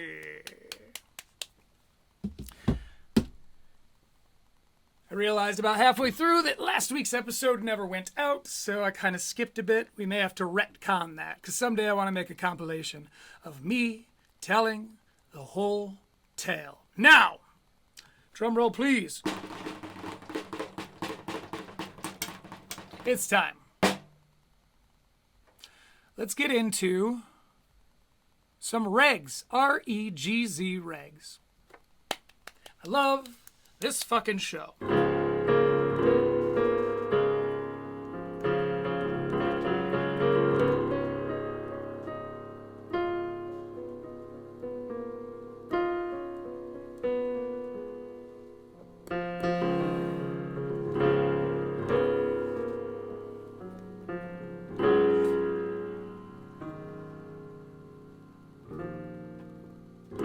Fuck, I fucked up the resolution. Damn it. We'll take it again later. We'll retcon that too. Anyway, I love the show, The Regz. And we've got Dan Soder, Joe List, Bobby Kelly, all on the Allen list, and the great Luis J. Gomez, who I think I like in descending order. I think I love Luis. I think I like Bobby. I think I pretty much like Joe List. I like his comedy. And I don't like Dan at all. But objectively, though, not because you're not lovable, Dan. You are. I can tell. You're very famous.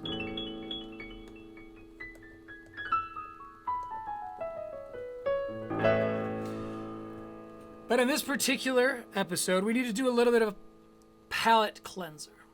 Because as I said earlier, I am nothing if not fair.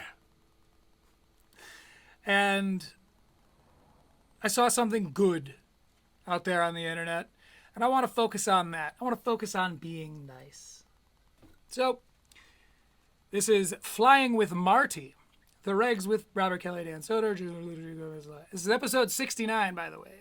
Ever heard of it? This comes out next week, so more people will have seen More people have seen it. It's fine. How were the end credits? There was one post credit. The That's it? very, very, very end. Like after the Oh, credit. they're talking about Spider-Man. Didn't see it. Haven't seen a superhero movie. I saw Thor Ragnarok on a plane once.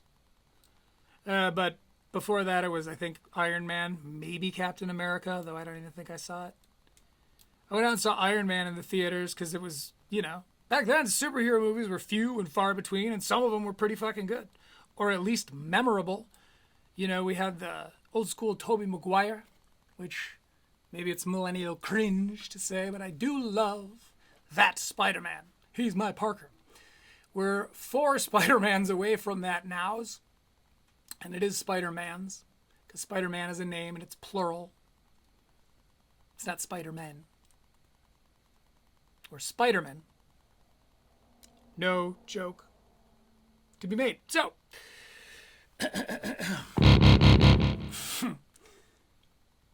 they're talking about Spider-Man. They did some spoiler warning, which shout out to Luis J. Gomez for being conscious of the spoiler warning. Shout out to the producers for leaving a time code. We followed it, and now we're here.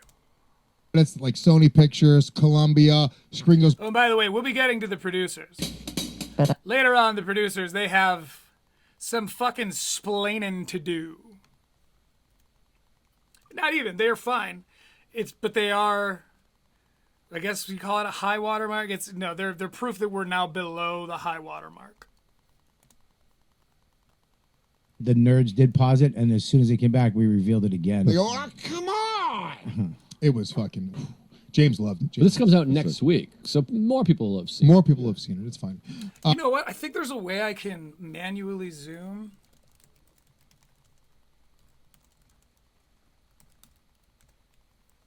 How to manually zoom on Mac. Use built-in keyboard shortcuts. What are the press Option Command 8 to toggle full screen zoom. Cool. So hopefully we can do this. Pop this up. There we go. Come on. A lot of processing going on right now, I know. But it's gonna be okay. Yep, it is. Just testing some sounds out, having some fun. Okay. How were the end credits? There was one post credit. The That's it? very, very, very end. Like after the credits, like Sony Pictures, Columbia, not screen goes black. black. You're like, what? People were going, what? There's no. And then it came on. That's Was it good? Because they know how to fuck with Don't you. worry, they're just talking It was about. okay. I'm someone's never drinking wholly a impressed with the Celsius. post credit scenes. So this is the fourth Why installment is nothing working? of a new Spider-Man? Yeah. Yeah. Spider-Man. Well, this is a new Spider-Man. Okay. This is Tom the same Holland. Spider-Man they've had for 3 of them. I would say he is the Spider-Man. He's I think he's the- the best So one. I'm like so out of the. It's the third installment. I haven't seen Who's it, the- but I who was the disagree, first one? Dan. That was Tobey Maguire. No. Yeah. He's, No, you're let's move it. misconfusing what he's Oh, saying. sorry. It's the fourth movie of the new. Okay, we got to pause here because our processing is a little slow. So we're going to kill some of these here. We already did all this. Get rid of all that. Get rid of this one. Okay. That should be better. Sorry about that. Computer did not like it when I tried to do a manual zoom. reboot. Yes. Not This is the Tobey third. Maguire. This is the We're pulled over. I can't pull over any farther. We're zoomed in. We third Spider-Man in a major. You movie. get it. Yeah. Right. Yeah, this is Tom Holland. But he, to me, it's 20 it's like Wait, James. wait, I love the set dressing on Third this Spider- show. Look at this. Look at these back here. Now that I can show you stuff, which I fucking love, by the way. It's great to have you looking at what I'm looking at. Look at these fucking candles. This is tasteful. This lighting back here. I fucking that sort of more pale light on the purple. I don't know how they light this. I'm not a lighting guy. Clearly. But this is a nice set. Good little background. Looking good. Spider-Man in a major movie. Yeah. Right. yeah, this is Tom Holland. But he, to it's me, 20 it's like years- James no, Bond. sorry. It's like how Sean Connery's the definitive James Bond. I think Tom Holland's the definitive Spider-Man. He does it the best. He does it He the comes off as like boyish. Andrew Garfield was like a fucking like an emo skater. And Tobey Maguire was a bitch. Yeah, Tobey Maguire like Dan, why do you... we don't need to be like this, Dan. Come on, man. I could be your hero, baby. He was right up. That was you. I think you were talking about that. Like 9/11 thing where he was like singing, I can be all here. And there were people like jumping out. You remember? That could be us, but you are playing. it's like 35 already when he started taking on the character. I did like it. The first one was great with Willem Dafoe. I auditioned for the first Spider-Man. You did? It For was what? in L.A. Bobby Kelly, bona fide hero. We'll be covering it someday on the show now that we can see things. We're going to cover fucking everything now that we can see it. One of So the, Norton got? I went in for. I remember. I went that. in for. Norton was in it. Yeah. yeah, he goes, Stinks this and I guy- don't like him. Yeah, this Yeah, guy yeah. stinks and we don't like him. I auditioned. Edward Norton? Just kidding. We wish. I went in for. Yeah, I'm kidding. I think Jim Norton is fine. He's never really got on my radar. I'm not like oh yeah, fuck yeah, Norman. What's his Norton? See, he means nothing to me. Like Jeff Ross I don't like. Jim Norton, similar archetype. Physically. Fine. Don't really have much to say about it. Yeah. Well, you look like the fucking bad guy. I went in for the fucking. What bad guy, Lewis? Oh, we might be talking about the new one. See, sort of a... Okay. Swing and a miss, my friend, but they happen. A Not to me. superhero, and then the lady looked at me and she went, "Hey, read for this," and it was the rest. No, Bobby. They offered you a soup or a hero.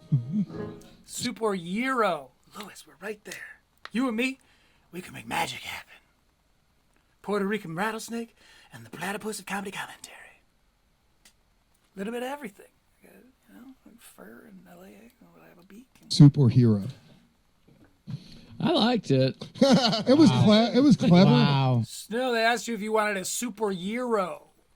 That would have gotten the pop, Louis. That's like second. Come on, you got the training, I got the words. We'll all meet down. They giggled. They giggle that shiny shit. Okay, that doesn't matter. Doesn't throw your keys against the wall. Yeah, they never count a giggling. Here's the thing. I liked it, but it didn't It was the hit. It was one of those. Do I know Rocket?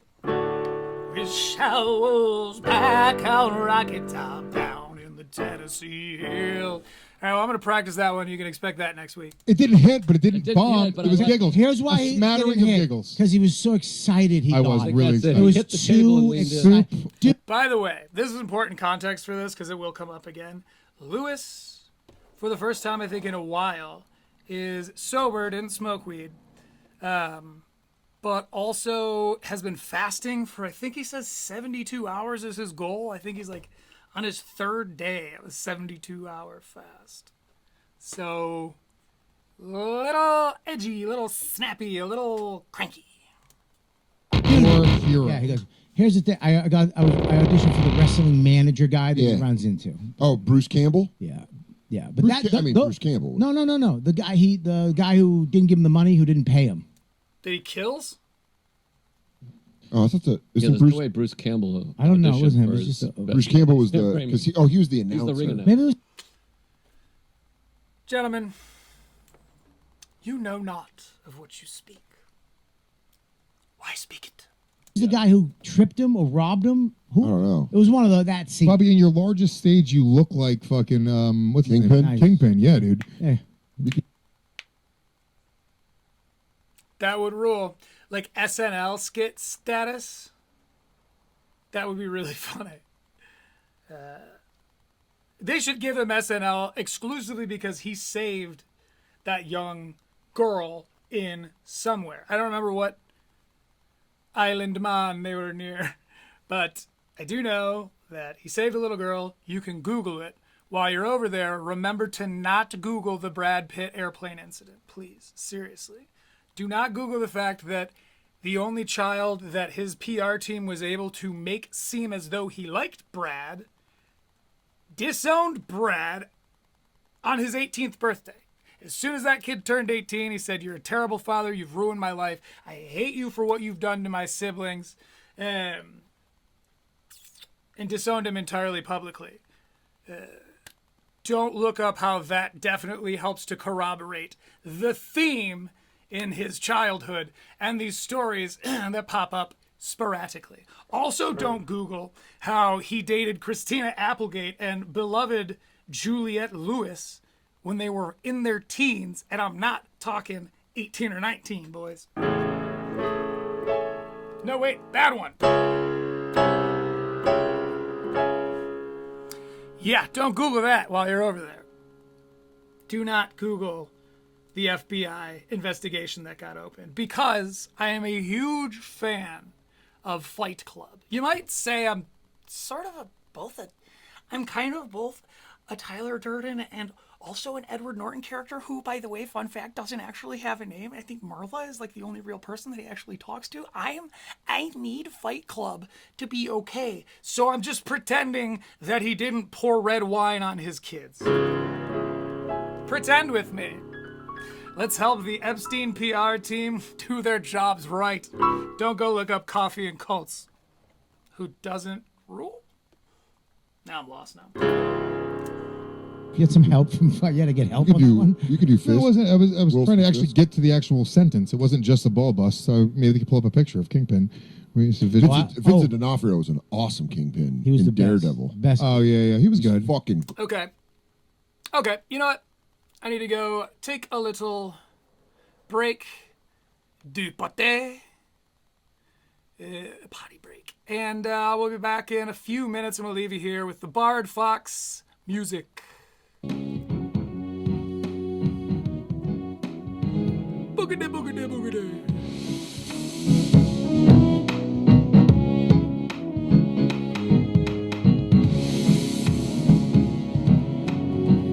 That's good.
You want to see something funny?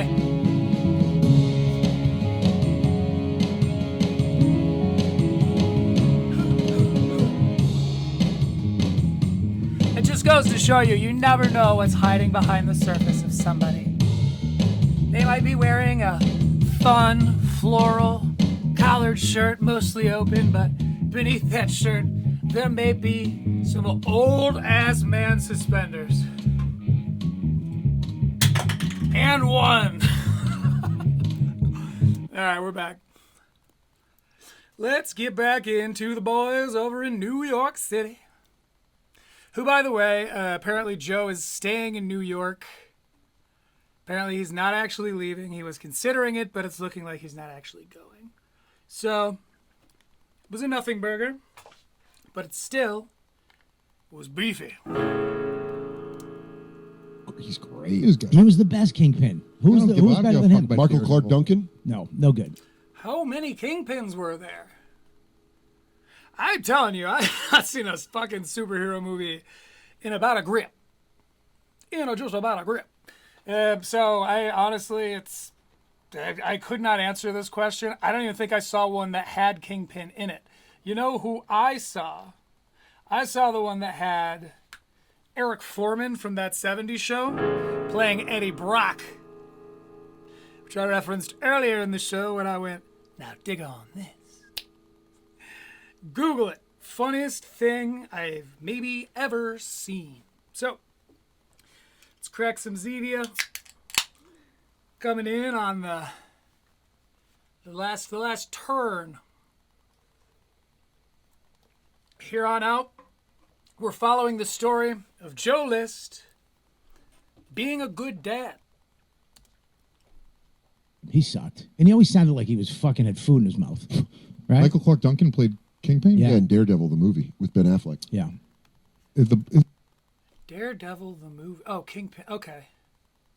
Oh, yeah, he did. He did a great fucking job. I saw that one. That was way back when, man. I think I saw that at my Nana's house. Is he black? Yeah. Did a black Kingpin? Yeah. Shout out, Nana. Love you. Sure is. No, I don't want Vincent D'Onofrio's Kingpin. I wanted the one from the fucking Spider-Man cartoon where he's huge and fat and it's funny, dude. Right there. You can say it, Lewis. You can say what you wanted him to be. Huge. Yep. Fat? Depending on the movie. What's the third factor? You're a comedian. You know the rule of threes. What's the third thing on your list? Lewis. I mean, Jesus fucking Christ. Right A there. felt pen. Lewis. A black magic marker. Yeah. By the way, this has probably been said before, but I've been watching Curb Your Enthusiasm for the first time. And there is definitely some validity to the claim that Joe List sort of modeled his personality around Larry David in Curb.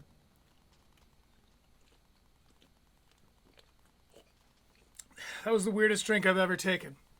Clip that. Call it Fool's Sip. Oh yeah, I can see it. That's what Bobby looks like. He's like, Dad, I got my fucking cane. It was so anticlimactic. That's crazy, dude. Dude, that's like Open this fucking thing up. Spider-Man. Anyways, That's what I forgot. we have 5 producers here. I mean, just obviously what we're doing is the bit. You guys really are bad. They're involved in other things. Like, I think that's part of the problem with these, like, some of Gas Digital's producers is that they're really good at other stuff and they provide other services to Lewis. Said Lewis. Oh no, now motherfucker, you gotta go. It's time for comedy. I really think that one through. Let's go. By the way, we will be doing a musical performance when we hit the 3-hour mark to send you all on your beautiful ways through your hopefully beautiful weeks. We're doing a song by the Pogues. But that's not till later. You all right? Yeah, well, you all right You there? want to take it from one? 3 days no weed, dude. See, 3 days no weed, dude. He's got a little bit of a. He gets a little worked up here. that's like Anyways, That's what I forgot. we have 5 producers here. I mean, just obviously what we're doing is the bit. You all right? Yeah, well, you all right You there? want to take it from one? 3 days no weed, dude. some body that's brain? what it is. But can I say that was a killer 8 years ago zing? What was? Hey, now that Bobby's moved on and is now somewhat muscular, Somewhat. He's jacked, doggy. you're trying to fuck him. So, Okay. Okay, I think that might be it for this time code. It was just Spider-Man's Joe List is a Good Dad, Part 1. So we're going to go up to 1932. Now, Joe, this story, he's not the one that brings this story up right away. This comes up because he sent Lewis a text and he didn't get the reaction he wanted from Lewis. I don't. And so it comes up on the show. He's got a topic, and they're always kind of looking for topics. Prospector Gomez always looking for bits. I was going to spoil Spider-Man again. I was just going to say it, but I don't want to do that to the viewers at home. You brought up. Look at that. Courtesy on the behalf of Dan Soder. Dan, can you... You brought me a really good topic in personal life. Do you want to bring it up on the You're show? the only person that knows about this. This is crazy. So... And I'm look. I Did you really mad at me? You got alone. mad at me. Not mad at you, but you didn't give me what I wanted. Okay, from you, don't 'cause there was a reason I only give them any reached more out to you. spoilers because I want their opinions on how they would handle it, how you actually handled it versus what I said to you and how I would handle And it. you don't this know is the full- great. You don't even know the full story. I don't know the full story. This is, guys, this is a juicy one. This is, I mean, That they This just talk in. off the show. I didn't one know of they the talked. juiciest Very topics. rare. I talked to all of you guys It is actually a fucking juicy one.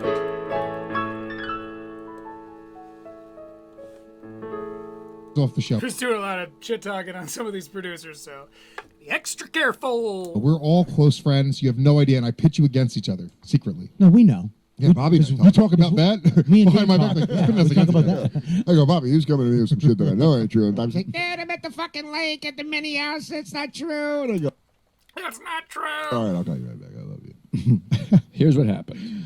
I'll paint the whole picture. Paint it. Down Paint it, Joe. in Key West for the Tom Dustin wedding, which was amazing. We could talk about that also. Tom Dustin, Portrait of a Comedian.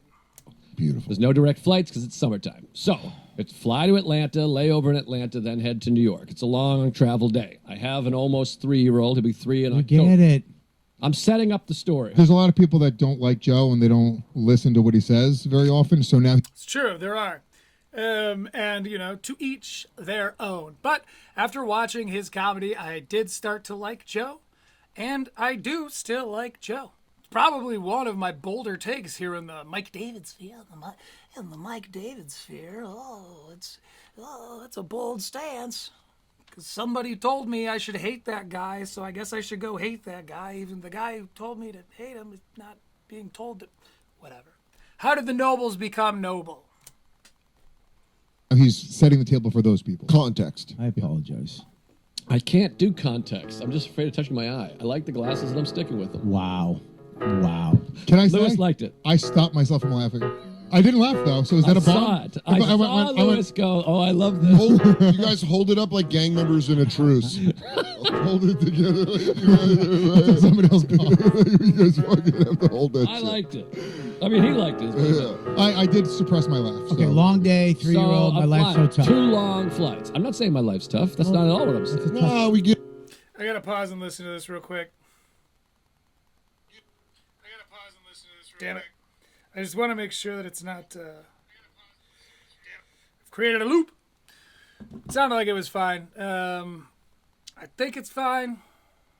They're a little louder than your average duck. Get it. No, You're I'm like a painting- coal miner in West Excuse me. Virginia. Oh my God, you got to go down to Key West. Oh, yeah, what do you fly? 2 Delta flights. Comfort Plus? Beautiful sun. Didn't think I could have. To be honest with you, the first time I watched this, I was kind of on their side where I'm like, there's a lot of information. But worry not, because Joe List is setting up a good story. And in most good stories, actually I would argue in all, you need some form of a first act. You need to establish your norm. You could do flashback lead-ups or whatever, but largely we, the audience, in order to be able to enjoy and immerse ourselves in the adventure to be, we need to have table setting done for us. Who is this person? Who's our protagonist? Cool. In what way does this protagonist relate to the world around them? Give us a couple, don't exposition dump, but give us a few factors that make this world unique or point to why we're listening to this story. Without the setup, I had a writer who now hates me, but was reviewing my material, and I was lacking in that table setting. It's like 7 years ago. And he said, because I write fantasy, it's tough to know where that line of exposition is. And he stepped out into the world. Now, this world, by the way, was created by this goddess. And this goddess, well, her energy is technically like the magic of this world, but it's not called magic. And that, you know what I mean? It's an exposition dump. too much information, and it's one of the great faux pas of writing fiction.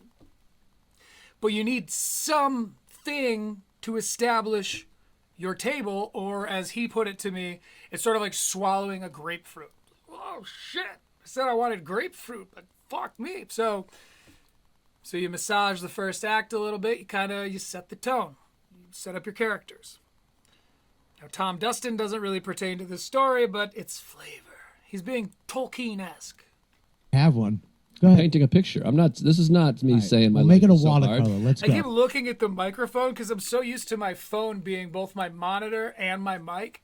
So when I make like a kind of point, I keep ing away. And maybe that's funnier. I'll review it later. You're mistaking me for you. All right, go ahead. So we get on the second. Do like a paint by numbers version. Yeah. Please. We're the second. Now it's our second flight. The baby napped the whole flight, so he's a tad rambunctious.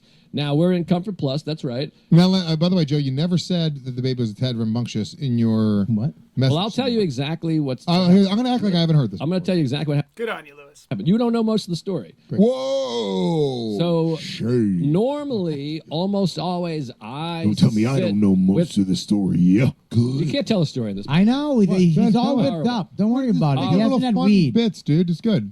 See, and again, I was on their side before I'd heard the story. I was also on the side of like, whatever, Joe. Like, what? Because you got Tuesdays with stories. Like, chill the fuck out, man. But wait. You can't tell a story. We're here. Not even You want some worth old Joe? Let him tell his fucking story. Hey, we're You here. get all fucking bent when we interrupt you between your story. The thing is I can so relate to Lewis on this. There will be times where I'm going, I mean, there have been shows I've done where I was sober, too sober, adjacent to sober, and went a little hard on the beef. You smoke some weed and you go, oh, fuck. Remember I was telling you? That's why Lion meows deletes. Probably one of the reasons if he's half as cool as he wants to be. Anyway, I don't know what I'm talking about. So I can relate to Lewis's like you're just and it feels so natural when you're there. You don't feel like you're being hyper. I also, as an ADHD kid, it governed my huge part of my life. So like I know what it's like to have that completely unmitigated, where you're just like, yeah, ding, ding, ding, ding, ding, oh, blah, blah, blah. He's just making noises and dinging bells. I'm not making fun of you, Lewis. I am relating to you. Let him. I'm here to make fun of Dan. Dude. It's always call it a tertiary objectives. It is good. You can't tell us. Posture's gotten so bad, dude. I've just been on the couch, fucking watching movies and synopsizing them.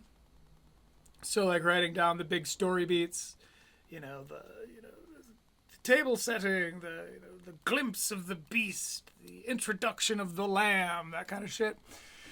And then, breaking down beat by beat. And I've been just laying on the couch, leaning on one arm and writing.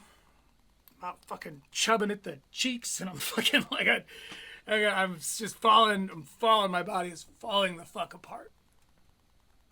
Mentally, I'm quick as a tack. Story. We're here. Not even You want worth some old Joe? Let him tell his fucking story. Hey, we're You here. get all fucking bent when we interrupt you between your story. Let him tell his true. story. That's It not is true. 100% Been true for true. 50 Joe, years. can I tell you where I'm You're- at in the story? You're flying back to New York after an Atlanta flight that Yeah. Marty has slept on most of. Yes. And he's Previous a little flight. cranky. A little So- cranky. All right, go ahead. I bet Soder's a good boyfriend. Katie doesn't deserve you, Daniel. Normally, When you say rambunctious, show me what he's doing. I haven't got there yet. So normally, you try to have. That's so fucking funny. But Joe, to be fair, these are the questions you want your audience, these knuckleheads, to be asking. You want them going, well, what was the baby doing? How did the guy react? True, they're not handling it well. But if they were asking those questions internally, you've achieved your goal. You want them curious. You saying, I haven't got there yet, perfect way to handle that. Have all three of us seated together so that you have both of us. But almost always, this is actually the only flight He's with his mother. I'm sitting behind him. I'm in the middle seat. Well, So don't let these guys distract you. Joe says usually we all sit in one row together. This is the first time they're in the row in front of him, and he's sitting in the middle seat behind them. Right? So here he's sitting back here, and right here in front of him, he's got his wife, he's got his little baby, and then a character yet to be introduced. Behind he's them. with her and the British trainer. Hey, producers, turn up Joe List's mic. You got Dan Soder being way up here and talking deep into the activating the SM58's full. Like he's pumping all the air through that fucking thing because he's a pro radio guy and he knows how to fucks with those microphones. I was really giving it to someone about their microphone use last week.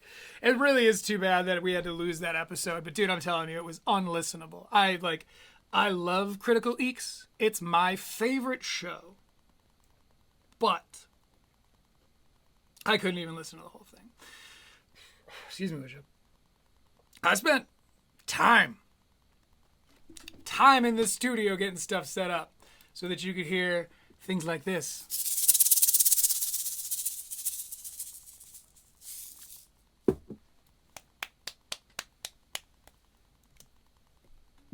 It's not worth it. It's not even. No, worth the story's good. Tell the story, dude. It's fucking. All right. I'm in. You're I'm behind in. him. You're behind him. I'm in. We're Not even in. worth But it. we should No, no, we no, should be right. riffing, Come on, let's go. Just fuck. right? You got it. This At isn't some Tuesdays point, with but we're not stories. even, we haven't even gotten to any point of the story yet. Okay, all right, fine. All right, how about this? Hey, this is Princess Bride, right? Is there kissing? Is this gonna be a kissing book? That kind of thing? Start o'clock. You have 1 minute uninterrupted, and then we can riff as much as we And want. then the riffs come after. Okay, fine. 1 minute? 1 minute. 1 minute. You gotta That's be a good. 3 minutes. Just tell the 3 story. minutes of uninterrupted Joe. What is this? 3 minutes. Well, there's 4 of us on the podcast. Joe. Lewis is not exaggerating at all. By the way, this podcast, this particular one is 1 hour, 32 minutes, and 23 seconds. Lewis is like, 3 minutes? What? Joe, you got it. Go ahead. How will we create cacophony if we all sit here quietly for 3 fucking minutes while you tell a cohesive, coherent story? Real quick though, Ultra has a little cap on the top that you can put the old Ultras in. We have a 1 minute timer and go. Go. I'm sitting in the middle, row 11. My son is sitting middle, row 10. My wife is on the aisle, row 10. Okay. Bear with him. Just like I pointed out. And then, A pilot deadheading, a big, fat, fucking asshole pilot, takes the window. okay, takes the window. First of all, You're leading the witness, right? I lean in. I go, Marty, the pilot's sitting next to you. He doesn't go, oh, hi, hello, and no acknowledgement. Doesn't. Which is a total fucking dick move. Here's the thing. If you are of the mind that you don't need to be on your best behavior around children, you're a fucking problem. Those are the people of tomorrow. It's becoming remarkably common, especially among leftists. I fucking hate kids. Dude, when kids are around me, I get fucking annoyed. It's like, great, but you fucking mind your P's and Q's or you're making society worse. Because in treating a child poorly, you teach that little human brain, oh, if I'm nice, or oh, these types, oh, okay, I can't. You're creating bias for no reason other than you think it feels cool to be mean to kids. You think you're being fucking punk. This is incredibly, incredibly bothersome. If you don't want kids, fine. You don't want to perpetuate your genetics, they probably shouldn't be perpetuated. We're all cool with that. But when there's a child around, you act right. You come correct. You put the best version of the world on. And yes, oh, he's a tired pilot. You know how much fucking pilots get paid? I do. Couldn't name it, but it's a lot. God damn it. Pilots get paid a fucking lot. I get that they're tired or whatever, but if you're just sitting down, oh, hi there. Oh, no, I'm very tired from flying the plane, but it's very nice to meet you. Good night. Like, there's a right way and a wrong way to do that, and I don't give a fuck how jaded you are, because I've worked in customer service my entire adult life. And yes, you're tired. That's part of your job, is being on that plane. I guess it's not technically true that every time you go, thank you for choosing BK, what can I get for you? You know, you don't need to address every customer walking into your bar as like, hey, what's going on, guys? What can I get for you? It's not technically true, but it makes your world and the world better when you do that, even in some small way. It's why you should smile and wave to people you pass on your walking trails. Because in a small way, that improves the literal world. It's true. You could be the straw on some camel that you're never even going to think about again. Why be a dick? So already I'm on Joe's side. Participate He's in like, this. I'm not the fucking pilot. The pilot's flying the plane, dumbass. He sits down. Damn. Now, the first 50 minutes of the flight, my son is silent. He's watching fucking I Bluey. think Marty's like 2, by the way. This is his son. It's called Flying with Marty, so I'm not like using his child's name. But Joe's kid is 2. Whatever. Dead silent. Hey. Pretty much had him right, I think, near the beginning of the Regz. So that's been an interesting journey to follow, too. But about 40 minutes left in the flight. Sarah gave that Starts to- trainer a bluey as well. He starts to just talk. Oh, she has a new trainer Joe's not sure about. A 2-year-old talking. Mommy, what's that thing? What's this thing? What's that thing? Whoa. Oh, airplane. He's doing. Boop. Yeah, and maybe some people would think that that's annoying. And maybe it would be annoying. You know what? It's way better than many of the alternatives. And you, a pilot, should know that. Oh, that's Robin airplane. Williams. Oh, hey. Oh, look at this. It's a table, but it's a table and a chair. What is this? At no point does he cry, yell, scream, shit, kick a seat, Better than I am. Wayne. touch the Hilarious. Very funny, Lewis. guy next to him. Yeah. He's just talking like a 2.5-year-old. He's Sarah did all that. He's doing in between the seats. He's going, Daddy, can I sit with you? Well, not right now. I'm in the middle. A couple more minutes. The guy, and I can see him because I'm in the middle, is doing this. This is Already egregious. Here's the thing. I want to be very clear about this. I have been given lifelong sustained injuries that affect me every second of every day and every night. Because I act the way I'm about to describe. If someone did that to my kid, if she's being a sweet little 2-year-old, and some motherfucker is trying to send passive-aggressive signals just across the... Because it'd be one thing if the mother was between the pilot and the baby. It's not. This little kid is sitting next to a stranger on a plane for the first time in its life. And if a motherfucker's sitting in front of me going... I would have said something. I would have gotten myself in trouble for sure. So Joe is a good dad. He handles this very well. Just hear him out. But even just hearing this, I'd be like, you got asthma, motherfucker? You need to borrow an inhaler? You all good? Like, that's probably the way. That's one of my favorite things to do. When I work security, I would do the same thing because it's a sort of staunch way to assert yourself. You all good? You all good. Not we. You're not involving yourself. We all good? That's weird. You all good is going like, hey, it's saying, do you have a problem without saying, do you have a problem? You all good, you could just be checking in on them. And you are. Maybe you don't need to be specific about what you're checking for. Anyway, I gotta play some relaxation music. Luis J. Gomez's sobriety has got me all worked up. Why is Daddy punching the steering wheel? He's annoyed. Staring at my son. he's huffing. He's huffing and He's puffing. huffing and puffing. Exhaling and I looking. didn't realize it was huffing and puffing. By the way, when you told me the story. Looking at my kid. Over Good for you, Luis. You're a good friend. every time. I mean that. he Well, says something. can't control looks people's over. eyes. Looks over. He's got. Looks over. Looks over. Like he you're has headphones in. Like You you're. know, any- Maybe you should put your headphones on so you stop doing. Looks over. Looks over. That's true, because he was kind of doing this right here, and then he's talking over here. Looks over. Oh, wait, you can see him? I don't have to explain what's happening on. Oh, that's amazing. He just keeps looking at my kid and doing like a. Honestly, it's perfect because it saves us a fuck ton of time. I imagine it's a more immersive experience on your end, too. Let me know what you think in the comments, too, with the new setup. Any suggestions? Like I said earlier, I love hearing from the Eeksmen.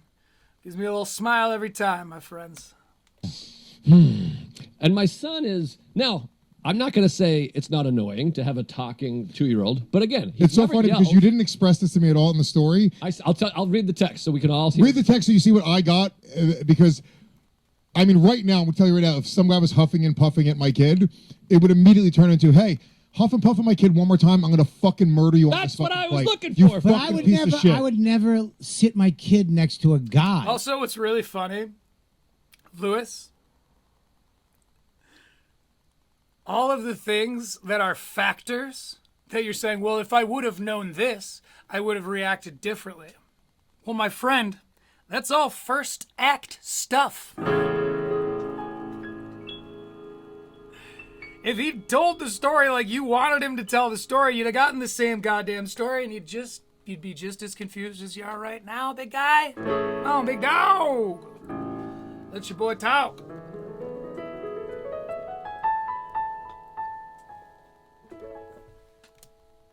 I would sit next to the guy my kid sits in the Yeah, I aisle. wouldn't try to save money by getting like a middle seat behind my family, but I wouldn't have done that. neither here nor there. I would. No one would. No So you're saying strange my- guy is sitting next to my kid. But Yeah, right. Sure, when as catch can, but that okay. Ever. having on the aisle is tough because the fucking thing comes by. The food truck, the car Well, truck, you the could other be truck. on the aisle, and Did you parents ask could be the My guy? wife is on the aisle. Did you say, "Hey, bro, can I sit there? It's my family." Well, that's crazy. No, 'cause it's- I'm in it's a a middle middle seat. for a window. You If can't. I was in an aisle or window, we would have done that. The reason we didn't do it was because I was in a window and I'm a very courteous person. So- he's doing this. Sarah texts me on the flight. Okay. You're a courteous person. At the cost of what, Joe? Maybe consider that next time. Maybe be courteous to your baby. And goes, this pilot Kidding. This literal story is about Joe List being a good dad. This is just kind of the theme here, boys. hates us. I go, I know, I'm here for it. Because at this point, I'm enjoying it. You're kind of watching. I'm loving it. Does he know you? He knows you're the dad. He knows that. He should know I'm the dad because So yeah, Joe, you gotta go through the stages of grief or whatever. The stages of being pissed. Where it's like, oh, you're gonna react like this, motherfucker? Oh, it's a pilot. Oh, I can't say it because I'm on a fucking airplane. Like, he's not technically doing anything to harm the kid, but what he's doing is wrong and pissing me off. And then you kind of eke into the next phase, which is like, I'm fucking glad you're pissed. I hope this annoys the shit out of you. I hope your whole flight's ruined. You fucking big old bully. when he This walked kid on, I keeps said, calling hey, him here's Dada. the pilot. Yeah. So he's doing a big huffy puffy show of things. And it's driving me nuts, but also I'm kind of enjoying it because my son is not doing anything. And my thing is, what are we supposed to do? Yeah. Hold his mouth? He's not yelling Muzzle at all. him. He's not crying. Yep, seriously, and you might add. Okay, here's the thing. Either way, remember back when you were a kid. Either people were nice to you and that was good, or people were bad to you and that was bad. In either case, wouldn't you agree? We should be fucking nice to kids, like on a different level than you can treat adults. You go, oh hey, what's up, little dude? Oh cool, yeah, I'm a pilot. Yeah, that's right, I'm a pilot. Hey, I'm super tired. So you talk to your mommy, but I'm gonna go to sleep, okay, my man? Yeah, I gotta take a nap, exactly. All right, good night. You know what I mean? Like there's a cool 15-second route out of needing to be this Jabba the Hutt-esque bastard. He doesn't, again, he's not kicking or touching the guy. He's just a 2-year-old By the way, my burns on him would be way better if I could see him. Then I'd find my way into that soul and start pulling stuff around. talking. He's just trying to podcast with a pilot. Which I fully admit is annoying. If I was on a flight, I would rather not have Like I said earlier, could be. a 2-year-old talking next to A cute 2-year-old. Literally, there's so fun. nothing more adorable So fun. than a 2 to 4 year old baby. All you have to do They're is just so go- cute. You go high five them, be like, And you go like this. You go, what are you doing? And they go, ah. And when the second you make eye contact with them, they're like, Yeah, but hey. the thing with kids, they'll never stop. sure. So when you do like the little thing and it's cute, and then 10 minutes, Well, he's from Boston, so. and then the kid, you have to kind of hold them to a different standard too. That's usually when the parents They get the hint. They're only ever going to be so nice. They get the hint. Once you start ignoring them, eventually they get tired. But may I add, and this is true. I'm not just we've flown 50 times, literally. We've never had a flight where someone didn't say, "That's the best flyer I've ever seen. He's so good. He's so well behaved." What? You're talking directly out of your microphone. Out of my Yeah, microphone. put your headphones on so you know that you're not talking Okay, so Joe kind of pulls a little bit of a catty high road here. This part's kind of funny. Let's hear about it. into the microphone. Okay, great. Everybody happier now? Well, I mean, we just want the show to I be just want the recorded. audience to enjoy it. Oh, okay. You're really being I do- you're really being a pilot next to a baby. I do many podcasts where we don't wear headphones. Well, you're a pilot I mean- next to a baby right now. You're Okay. being mean. You are talking out. You're doing this. You're doing this a lot. Well, we have audio, people. Do we not? No. See, that's sort of showing. As a friend of mine, as a kid, once told me, so rest in peace, Debbie. Your stupids are showing. Joe, that's not how audio guys work. And it is if you're my audio guy on the other podcasts I do. Because I do that shit to him. And I know it is an absolute bastard. So we talked about visual automation last week a little bit. I was making fun of somebody. It's yes, you can, if you're constantly doing this and then you move back here and then you come back here and you're right here, you can technically go through and correct that using the visual automation EQ. But must you? Wouldn't it just be way easier for fucking everyone to just bloop?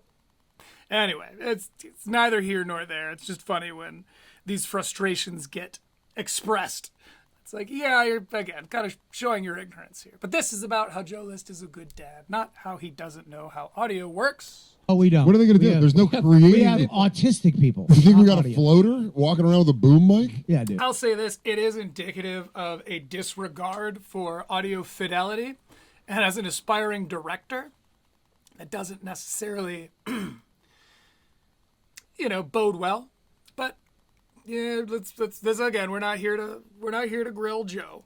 Dude. You think they're Joe is a good dad, and this is the story. fucking checking the levels right now? Anyways, We've been pinned for 5 episodes. Yeah, they're looking for an old picture of Kingpin right now. 20 minutes Yeah, fucking producers. after the fact. so the flight lands, Yeah. and Are you preparing what you're going to say the whole time? Have you thought you're going to say something? no, because at this point, I think he's like retarded and obviously doesn't have children, and he's probably going through something. He's fat. Right, yeah. So again, he handled it very, very well. So you're like, whatever, I guess fuck this dude. Like, kid didn't seem to notice at all and, didn't trip him up, so ... There's something about the other side of it is this is as I've gotten older, sometimes you have to reflect and go, what is this person going through Yeah. that a cute baby is annoying them so much? Because it could be he's and he's trying to fight the urge to fuck Joe's kid. Yeah, that wasn't him I don't think that's what he was saying, Dan. puffing and puffing. That was him fucking restraining you. Oh, God, and he's doing the thing where he's talking behind him. love when they talk right at me. Oh, fuck, I'm so next to it. Silver Lewis is fucking scary, bro. Oh, it's like being next to a freshly cooked steak. Oh, just he's not fighting. touching. Thank God he's not touching me or I'd explode. You think he was just fighting desire? Okay, I think we have other time codes here. Because, 23:10. We're at 29:02, so give me 2 shakes here. What the fuck? I guess we breezed right past all that. So 33:45. 33:45. Coffee like an asshole. Just have one Oh, body brain coffee. Tungat Ali. Ashwagandha. body brain coffee in the morning and get your day right. All right. I got my body brain right over here. Where were we? So we land, and so my other thing is just So we land.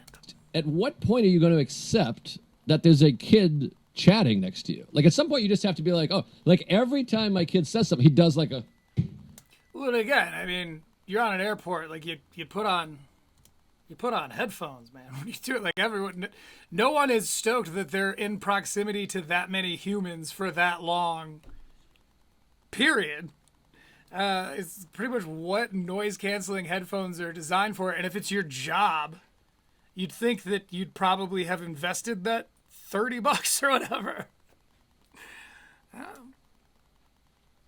That if there's a baby What is crying. wrong with you? Here's the thing: if there's a baby crying and the parents are black, and they're not saying anything to the baby, you have a right to huff and puff.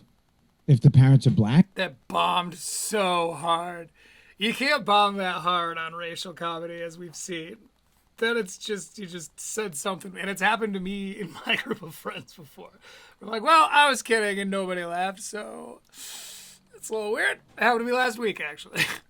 Well, technically, Couple of times. that's only people who don't try to control their screaming babies on a flight. Is really what I'm getting at. I think this is the place for the edit. Lewis did not like that. Let's go back because now I can show you guys visuals. Place for the edit. Boom. Look at his face. I don't think Louis J. Gomez thinks that that's very funny, Joe. This is not the face of a man who thinks that's very funny, Joe. Good God. My friend, just something. Sobriety is irresponsible for people like us, sir. Like us. The baby Pretty much the Louis J. Gomez of Critical Leaks if you think about it. crying, even when it's right behind you, the only thing you can do is wince like it's hard rain. yeah, but when you have Where it a- goes like, when you have a just go kid like- and you hear a baby crying on it, you start laughing. Yeah. Because you're like, I remember that shit. Yeah. Because their bet. ears literally are imploding. Yeah. And they don't know what the fuck it is. Yeah, a little fucking empathy from Robert Kelly here, who is a hero. And I had a bit about that. I was like, you never think the parent. But you'll never hear the comedy commentators talk about that because it's something positive and it's not going to get clicks from that sweet, sweet fighter in the kid Reddit. Parents are stoked that the kid Yeah. is crying. Like they're like, this fucking kid screams. Yeah, it sucks when your kid cries. Yeah, I bet. I always felt like, because you know what happened? Whenever there was a screaming baby on a plane, I would look to the parents, and one of them would always be like, oh, fuck. Yeah. And you're like, what are you going to be? They're not like looking at you like, fucking. You have to think of all the stuff they had to pack, all the shit they had to get through security. Go through security with people with kids, and you go, The fuck. carrot, the bullshit. I used to put a megaphone to James's crying mouth, Like Jimmy Hart. Come on, baby! Come on, land this plane, baby! We almost there, baby! I go, why is that kid dressed in a whole suit with hearts on it?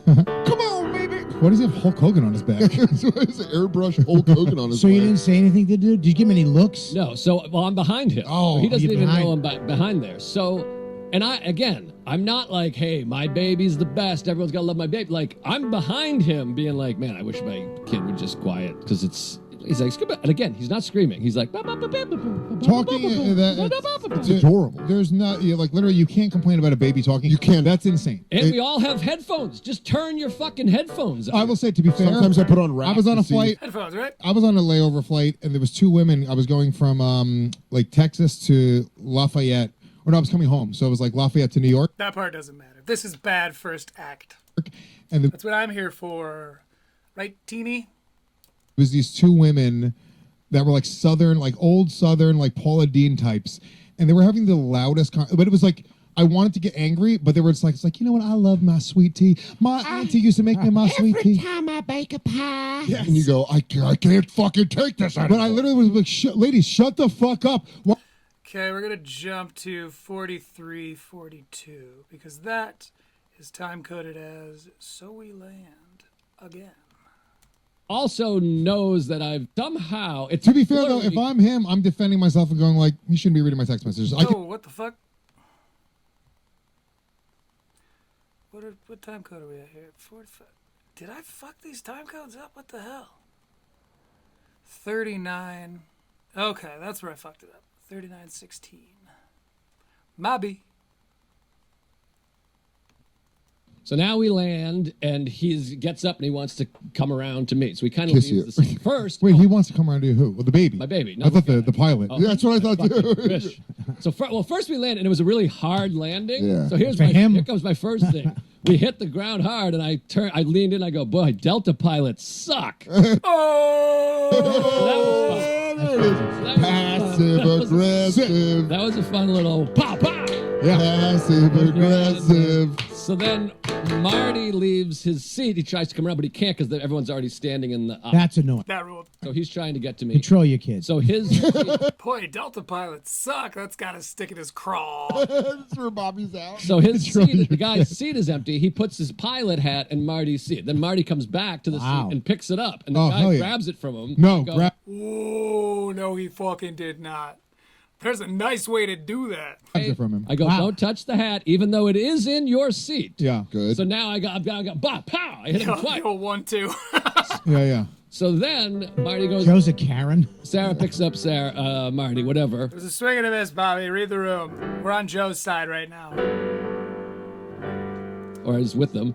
And then he pulls out his phone. So I'm standing behind. Marty? I'm standing. The pilot takes up his phone. Takes pictures of Marty's ass. Yeah, he's like, And he pulls up a text and goes, and he starts texting. So I'm like, I'm going to watch what he texts because I know what he's going to think. yeah, you do. So he texts, "Hi, honey, I landed. Most obnoxious kid ever." Oh, hell no. You saw that. I saw it. So now, if he had said I had an annoying kid next to me, I would be less upset. Because it was the most. He says the most obnoxious, which is, again, what brings me back to my point. Well, Marty's first word was the N-word. Never cried, never yelled, didn't kick a seat, didn't get up, didn't move, didn't touch him, didn't yell. Just been like his political views. Did grab his hat though. After the flight, and he put it in his fucking seat. That's still my seat. I bought that seat. Maybe it was because Marty wasn't talking into his microphone and the pilot got annoyed. Yeah, he goes, "This is terrible podcast." This is not going to be an episode of Flying with Marty. So it's in the top 5 of under 10 podcasts. So now I'm like, now I hate the man. Yes, absolutely.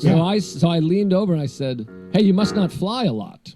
And now he doesn't know that I've read his text. He just knows that he's a pilot in a pilot uniform. And that's also funny too, because he's in a pilot uniform. Yes. So you must have, we missed the irony and the hilarity of that sentence. Yes, and he says, "Yeah, not too much." And I go, "No, I mean, you must not fly a lot in the actual cabin. If that's the most obnoxious kid you've ever seen." Oh, you let him said know. it. I'm blown away. You said it. Joe, I'm so proud. You said it. Yes. Said it. What he said. So he goes, he was like, really, it was like I smacked him in the face. Like he took a second to compute. He was like,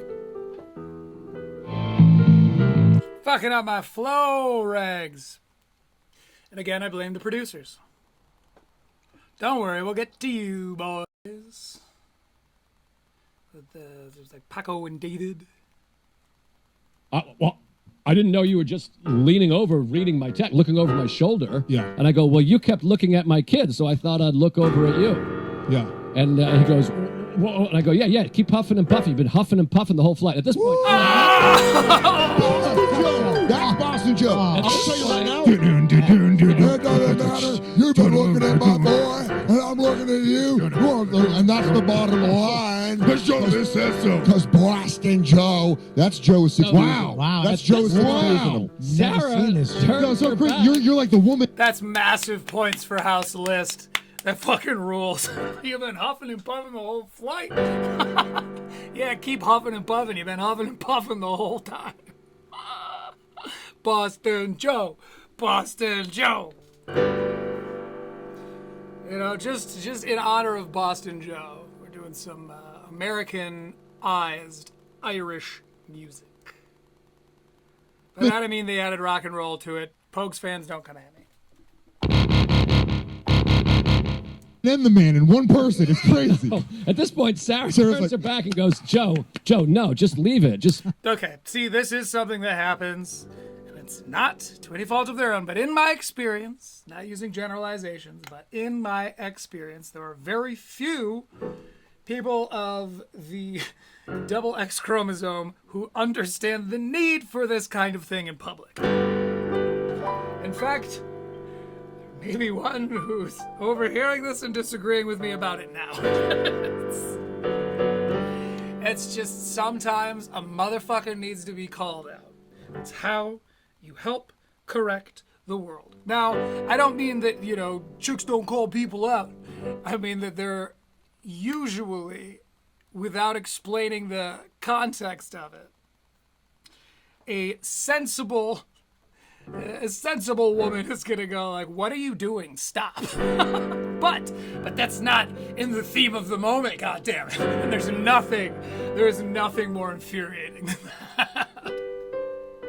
if you're kind of like chirping a little bit at some dude, and then the whomever the woman may be that you're with is like, oh my god, stop, you're being ridiculous. It's like, whoa, oh, cut me off at the knees, mate. And it only tends to provoke the situation. Well, what the fuck am I doing wrong? And you start re-explaining what he was doing wrong, and then he goes, no, and it's a whole thing. Have my back or stay out of it, goddammit. Speaking from the behalf of Joe, of course. It's me. She's like, no, No, you're right. She doesn't know. Shut up, What Sam. did he say? What did he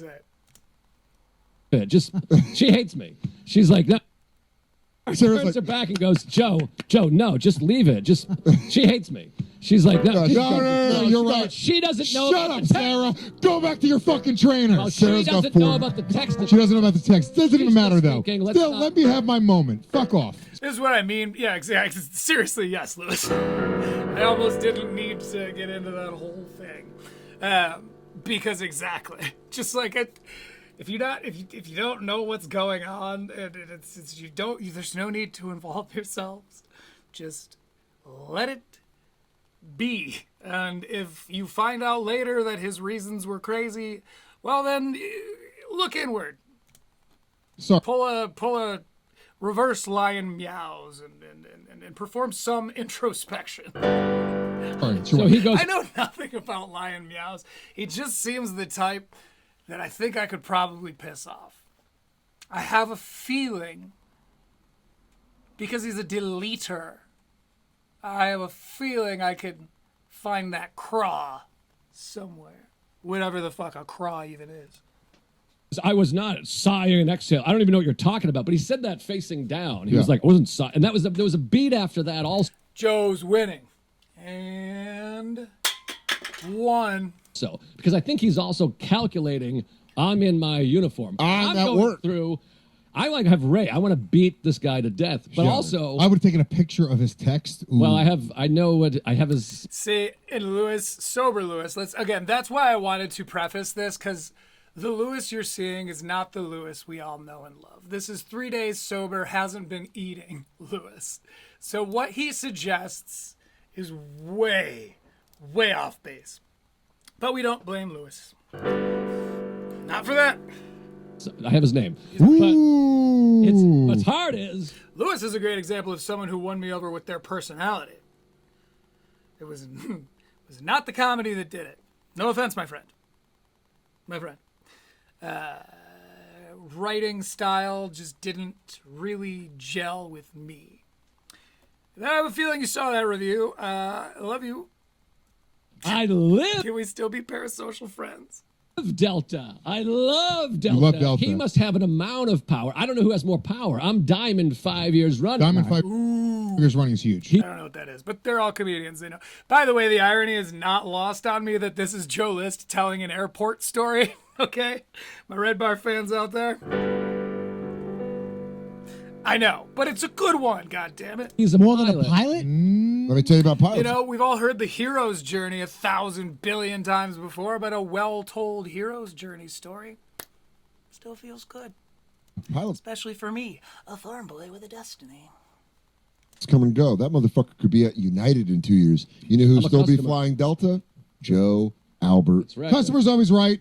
Delta's an elite company. You're not going to be. Yeah, I mean, again, good insight from Joe. Pilots come and go, but Joe List is still going to be flying 1,000 times a year. What are they going to do? You can't. You literally, it's a guy who's a pilot who works with them, huffing and puffing at your kid, texting weird shit about your kid, staring at your kid. I would literally lean into, I don't know why he was staring at my son so much. It was very that's strange not that That's bad faith, and I love that Joe was like, that's not me.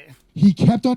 I would literally lean into, I don't know why he was staring at my son so much. It was very that's not strange me. that he kept on staring at him to a point where it made me very uncomfortable. My wife said something to Did me. we see Dan's reaction to this, by the way? Someone being disingenuous. Let's cut to Dan. That he kept on staring at him to a point where it made me. What is this face, Dan? This is the face of... No, this guy knows what he's talking about. Dan, you need a different guy, my friend. Stop seeking the approval of the loudest person in the room. Is it working, bro? Do you feel fine? Like, I'm not trying to diminish what I believe to be the potential value of someone that needs it seeking therapy.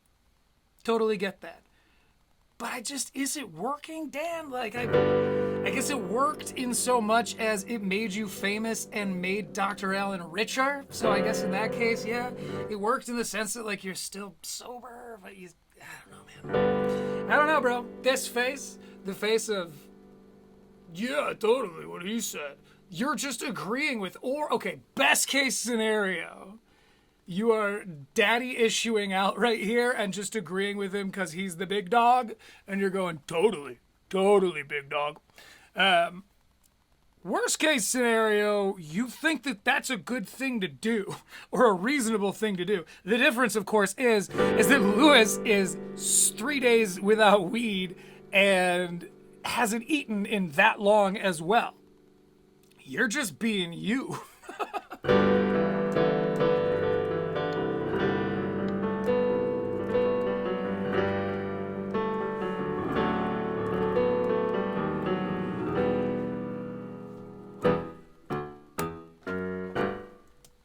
Very Get ready. uncomfortable. My wife. It's coming up here. I gotta check our time because we got plenty of story left here. And well, all right, not too bad at all. Is my monitor live? Am I still operating? Looks to be. Yes. Okay. Cool. I really like how this is working.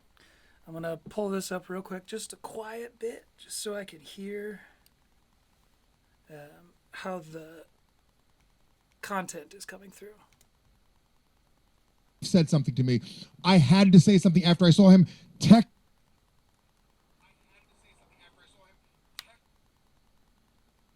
Ugh, I get a lot of that electrical interference. I don't know why. I think I'll have to try to make sure everything's grounded. I'm sorry about that, but it's better than the digital artifacts, right? That's why we call them levels, because every level we learn a new skill, we gain some experience, we grow, and we're better for it. It's applauding myself here. things about my son. I don't know what else he said about my son, to be honest with you. He said, what's funny is I think I was supposed to cut it off. Yeah, 43:42. If you look at the time code, right before Lewis started talking about this, I was supposed to cut. Because I'm not trying to paint you in a bad light, Lewis. But that's an insane thing to do. And suggesting it implies... Dude, literally, I'm just skipping that. Suggesting it implies... like a darkness and a bad faith approach to confrontation. And I don't think that's who you are, man. I think it might be who Dan is, given his reaction, but we'll give the benefit of it out there because I can't prove it. You wore basketball shorts as his bottom half. So I got to tell you the best part of the whole thing. Ooh, the best part's coming up, motherfucker. I used to creep in a Scruples. What? So what are other people around you doing? Applauding like when they land. It was awkward because I didn't really. By the way, go watch Tires. I've seen fucking everything now. All right? I'm a man of culture. And these podcasts are kind of few and far between. Does it feel like there's less shit coming out now? It's probably just a slow season, and I just am not interested in the divorce of Tom and Christina. My whole thesis last episode was Redak's parents are definitely married. You can tell he's just, the way he talks about divorce and how wildly out of touch he is. The fuck's going on back here? Hey, you, chill the fuck out. Stuff's on the fritz. Oh, Lord, that's not right. There you go. That's better, laddie. There you go. Did you like my Jamaican? I'm from Jamaica! Really look, because I was like seeing red. Did other people in your row understand? Oh, hey, man! What was happening? You get a team together? yeah, you saw some red text messages. This lady, that's not bad. This lady across the aisle from Sarah. No, but close. She loved Marty, and she was like, oh my God, he's so adorable and sweet. And so she sensed it, and then Sarah was like, oh my God, Jesus Christ, Joe. And now everyone gets weird. Literally made it worse. For what? To try to gain control of the situation? Like, because you're, is it like is it estrogenic? I don't know what that is. There's 2 types, maybe 3 types, but I've only ever known 2. The 2 who will cut you off at the knees when you're in the middle of handling some business. There are the types who are a little too stoked to have your back and end up getting hurt. Somewhere in the middle, in a distant third person role of encouragement, that's probably your sweet spot. Though I've never known it personally. So that was I'm not saying that I'm not the ridiculous one in this situation. I want to be very, very clear. I'm not the hero of this story. I'm not even the rational one of this story. Joe List's wife is. But still. People I really noticed was that one woman, but definitely this lady to my right. So what does he say? You go this aggressive. Where is he at now? He says nothing else? Is he just muttering at his feet? He kind of was staring down, and then he was like, I don't know what you're talking about. Sighing and the thing. But he also knows that I've seen his text. He's in uniform at work. Crazy. And then somehow... To be fair, though, if I'm him, I'm defending myself and going like, he shouldn't be reading my text messages. I can text... That part's fair enough, but Joe had enough factors leading into it. If it was the texts alone, like, any of this in a vacuum would not be worth the confrontation that Joe provoked.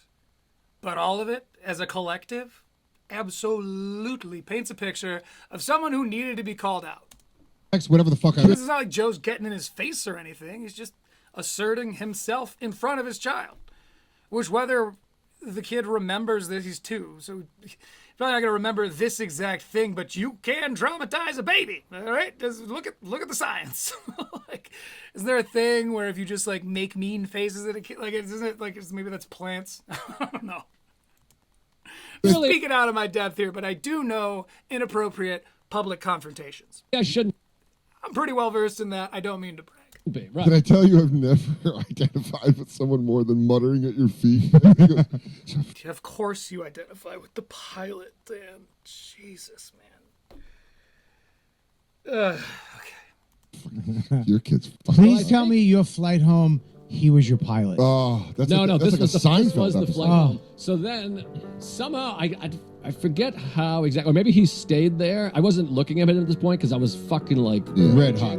So I picked up Marty and went, this is the funniest part, and I'll get to the conclusion. The funniest part is in Key West, it was 100 degrees. It's a fun weekend. It was Skank Festy type weekend. Sure. Everyone's there. I bought a big Seeger brand cowboy hat. Like Oh, a big old, my like God. an expensive, nice cowboy hat. Yeah. And I had it under my seat. So after this exchange, I had to grab my big old cowboy hat. And so I walked by like, he must have been like, oh, of course, this fucking asshole. Yeah, I or just he look went, like a big jerk. dude, I could never go to Houston again. The Prince of fucking Houston. So, Joe, That's so fucking funny. Like, that needs to be... I hope that he refines this story and starts telling it on stage. That's genuinely just such a funny story. All of that happening would have been grounds enough to tell the tale. But to then have to take out a cowboy hat and put that on, it's just... Oh, that it's peak cinema, bruh. Ever, will you? So let me conclude. So then, because I want you to read what you wrote to me and what my reaction was, because I think that what I said was an appropriate thing, a piece of advice for my friend in this moment. I didn't realize that everything had gone down like this. Right. So then Skip the first act, my man. somehow I got out before him. I don't know If you just go to when he gets to Hogwarts, how are you supposed to know who Harry Potter even is? This I ask you. if he was still trying to. Should I do the show as this guy? I'm working on a new character. His name is Tommy Doe Bakes. Boom, baked. That's all I got so far. Figured out, or if he was just like, oh, because I wasn't looking. You shell shocked the fuck out of him. And I picked up Marty at that point, so my focus was on him. So then we have to wait for the stroller on the jetway. So I stand next to you gotta Sarah, check who's it. mad at me. With the hat. So I'm like fuming on the jetway, waiting. Oh my God, Natty Bro takes. How's that? Pretty good.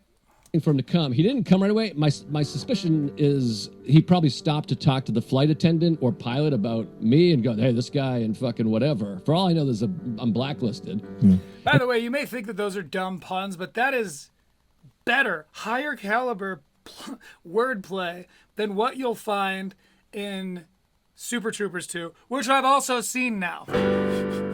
I've seen everything, man. I've seen everything, man. I've seen everything, man. House of the Dragon down to Super Troopers 2, man. And then He's got a cowboy hat and a Boston accent. It's psychotic. Where the fuck is this guy from? He goes, I don't know. I don't know what the fuck. I mean, it's dropping his R's. He's got a big white pearly hat on. In my head, he stopped and was like, because it took him a few minutes to get off. So, on my son. So I went, I'm suspect maybe he was like, what is this guy? And they might have been like, oh, he's fucking diamond. This guy flies all. I don't know. Oh, that's funny. He's untouchable. Because I waited for a minute on the jetway. What did you do? He goes, what do you mean? He goes, this guy's diamond 5 years running. And he has 250,000 followers. This guy. That's not that many. I don't have that many. But anyways, so then I was like, I couldn't stand there, and I felt like Sarah was weird, and so I left the jetway and waited at the You gate. left Sarah and the kid on the jetway. No, I have the kid. Okay. So I walked out and waited by the gate, and then he walked out, Good dad, by the way. Good dad move. and we had an exchange, and I just went Like that? like that. I gave him a big stupid smile. Let's go back to that smile. And we had an He's earned exchange, and I this. just went, See, zoom-ins, they can be used for good, too. Now that's a man who just cleaned up, didn't ya? You beat the brakes off that bastard pilot. We're all proud of you, Joe. Here, the Eaksman.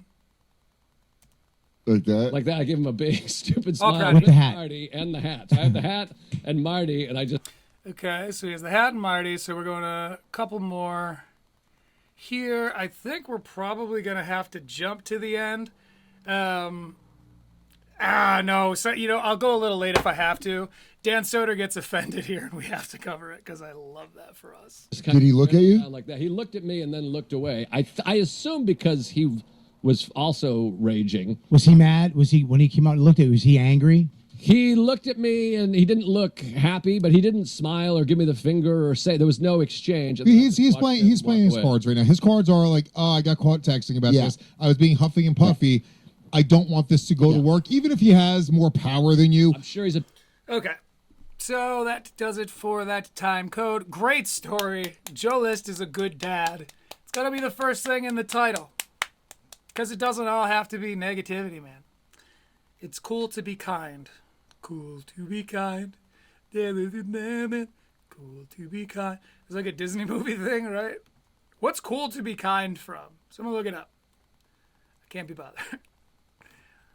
All right, let's see here. Home Some stretch. people are embarrassed to admit they like singing. This time code is Dan gets pissed. It was like that's. Here's where I'm going to say it wasn't for you. It was a moment. He was annoyed. In the same way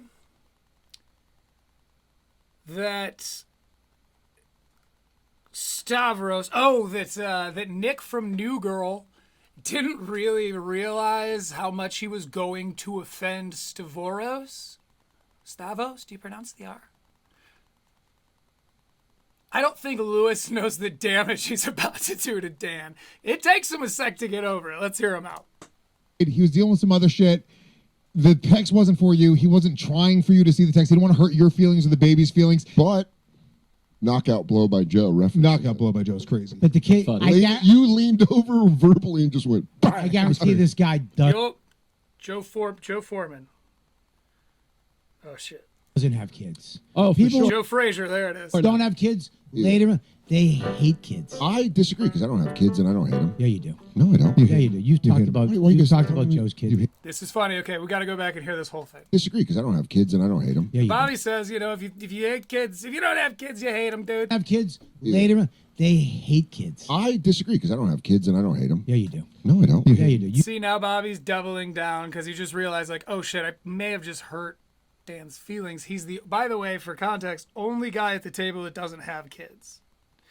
I personally think he wants them. I think that Nicole, whatever his fucking not wife's name is, even though sometimes he says wife because it's just easier.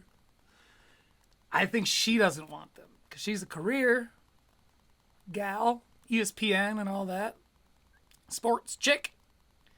And for other reasons, I think she doesn't want kids. And so I think Dan has convinced himself that neither does he. But there's something about the way this hits him that makes me wonder. You've You talked hate- about why you you've guys talked telling about me Joe's kids. you You hate don't children? like. You said I'm trying to put him in like a fucking a garbage bag or something. You don't even like Veter because he's kid sized. See, he knows how pissed he's getting, so he throws up that blanket. That's something I think he learned in some of Dr. Allen's training sessions, was when you're in yeah, we've seen it before. When you start to get mad, laugh really loud. He'll do that. And the madder he gets, the harder he'll laugh or the harder he'll joke. So this hit him a little bit, and he stopped. I don't fucking. No, I mean I do. I hate kids. I kill kids. Like you could see him seething. Let's watch. I go, who is this? Who is this little one? Yeah, dude. There are people that don't. I think there's people with kids that hate kids. I don't Still ramping up, making weird counterpoints. understand. Like, if you don't have kids, I don't want to, turn into. He doesn't like how he just got talked over. He's already flustered. His hackles are up. He heard something he didn't recognize. He's kind of dog braining out, going, "What the fuck was that? Hey, I don't think I like that." He doesn't really know what's happening, but he is about to find the intruder he was so suspicious of. with kids that hate kids. I don't understand. Like, if you don't have kids, I don't want to, turn it into a thing against Dan. But it's like, Well, what you gotta do? now that I have a kid, like, I can, like, I'm going like, oh, I can die in like 20 years and be happy. Like, I don't understand how you like. See this? Look at Dan's little thumb. Is this the thumb of a man who agrees? He's going, sure. Yeah, this is a sure hand. Jesus, Dan. Where do you even find the happiness? Like, what do you? I mean, don't even, I would also be a little bit like, the fuck? Fuck you guys. It's crazy. You know? It's like when dog people hang out and they're like, don't you just fucking hate cats? And then the cat person is like, I don't hate. Why do you hate? What's the, oh, you just like dogs? Oh, dogs. Yeah, dogs are great. And she kind of gets worked up more and more and more. Well, Where's the motivation? What do you Dan work- is trained, so watch how he deals with it, because he has just the same amount of anger. That hasn't gone anywhere. working for? Like, just what are you going to do with your money at the end of it? Happiness. Once you die, where does the money go? We're going back because what he's saying is what Dr. Allen trained Dan to never think about. In like 20 years, Because a kid would impact his income, and if his income gets impacted, well, then so does Dr. Allen's. He's generous enough to let comedians pay him at scale. Just wait for Halloween. and be bro. happy. Like, I don't understand how you like. Where do you even find the happiness? Like, where's the motivation? What are you working for? Like, just what are you going to do with your money at the end of it? Once you And die, that's the thing, is these other comedy commentary channels, like, I'm not worried about them also covering this. I would love to get the word out. It is my little discovery, and I have something planned that none of these boys are capable of. They could cover the fucking shit out of it, out of spite if you want to. Cover it tomorrow. Pretend it's your fucking thing. I'll find it. I'll prove you wrong. And I'll show you how it's done. die. Where does And why I'm supposed to be one of the monkeys who climbs the tree of life and takes over the... You gotta watch the episode. the money go? Nieces and nephews. What? My niece. Ugh. See what I mean? Oh, see, but if you had kids, you would love all children. Isn't that the fucking Come on, theory? my niece is a night. Ooh, Dan. Nah. You know what I think, Dan? I think you'd be better off if you let this beast out. You could be Lewis Black. Use your fucking anger for good. Dark side. Like, you gotta, that's because just tamping it down and constantly just like forcing it down. Excuse me, Jeff. It leads to you not acting like the person you want to be, ultimately. Sure, maybe you don't want to be the guy that loses his temper all the time, but sometimes that temper loss and you fighting that will lead to you saying some pretty incisive shit, regardless of how it might make the people around you feel. And as a comedian, that's so valuable. Uniquely, you might say. Anger problems are great in comedy and metal music. But because this is the Dan we could be getting. Because look at how he kind of sticks it up. Now he's in rant comic mode. But then his Allen training kicks in. And he suppresses it all, smashes it all. You know what I mean? Oh, see, but if you had kids, you would love all children. Isn't that the fucking theory? Isn't that the fucking theory? He's doing late night stand-up riffing because I had a bad day voice. Isn't that the fucking theory? I mean, oh, see, but if you had kids, you would love all children. Isn't that the fucking theory? My niece is a nightmare. Oh, Have you met my niece? Oh, but Lewis only. See how he is not letting anyone else talk? He needs them to hear this. Because he's got something to say. I tell that baby to dad. I don't know why I went Dead Kennedys for the Misfits. People without children hate children. My sister told It's me not people with children that are shitty. That's always this argument people have. See, he's going into fucking rant comic mode. Bro, if you would tap into this instead of being the golden retriever of comedy. Stop that. First of all, that's Theo Vaughn, per Jules David, you thief.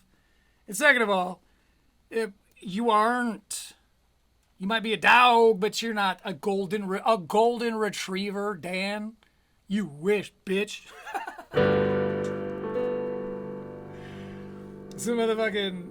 I feel like you're kind of like a pug and a husky, but you're being trained to act like a pug. You gotta let your screams out a little more, Daniel.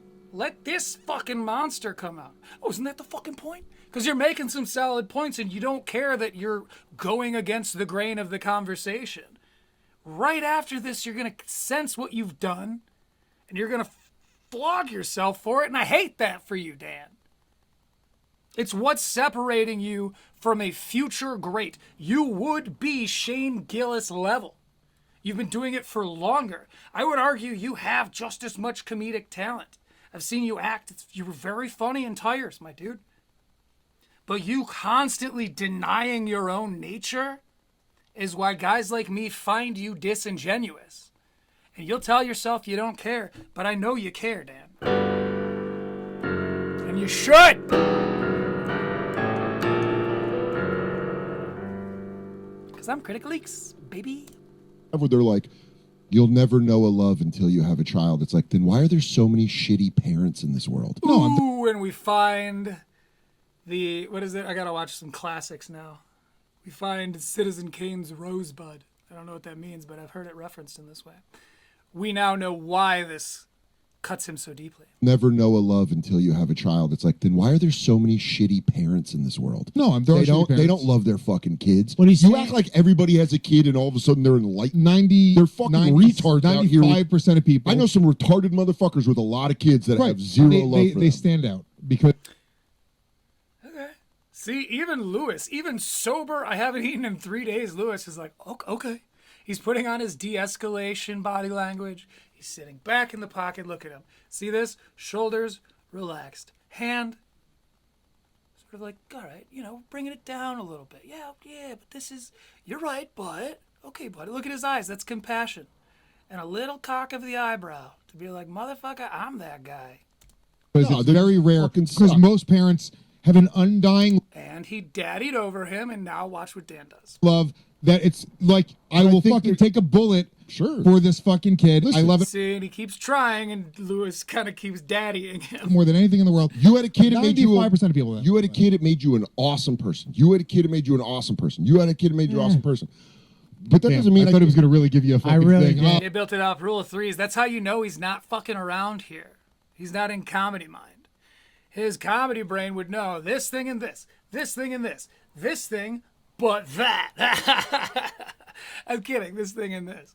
But he's not in that headspace because you got him. You caught him with one. And now he's got a swinging wild. He's about to get his guard back up. I've been watching Street Beefs. I gotta go outside. Oh God, I miss it outside so much.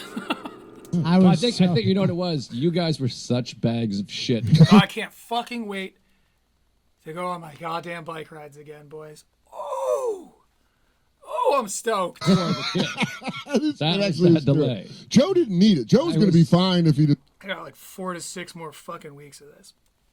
So, expect Eeks to be in a Soderian bad mood went along his back. Okay, so we heard him get a little offended. Heard him get a little heated. We're going to 1:15:25. This is our second to last time code here. Then we're going to do a musical performance. Then we're going to get you on your way to your week. Hoping you have a kick-ass fucking Monday and beyond. 2 good Mondays and beyond. I just made that up. Crazy. Dude, I went fucking nuts. I was like, I was like, They're bantering. This is what the Regz pretty much is, and they really do stumble across some gold. I love the chemistry of these guys. I love that their subscribers have been going up. They're a bi-weekly podcast, but they have so much within the comedy world, so much star power that it sort of carries them. like this far from. I was like, "You're lucky I don't fucking actually kill you right now." What did he? I was like, what was he doing? Just staring. Like he couldn't do anything. He was frozen. He had no idea. Okay, sorry. This is actually I want to hear this part of the story. Murder your fucking husband. His daughter. I mean, Yeah, he's got. He's got I- a show on Gas Digital. I bet you that he wishes he wasn't, because I mean, I went fucking. I didn't beat his ass, but I was Okay, so Lewis kind of shares his own version of this story. his daughter. He's got a teenage daughter. James is maybe 6 or 7 years old, right? The guy's got a kid.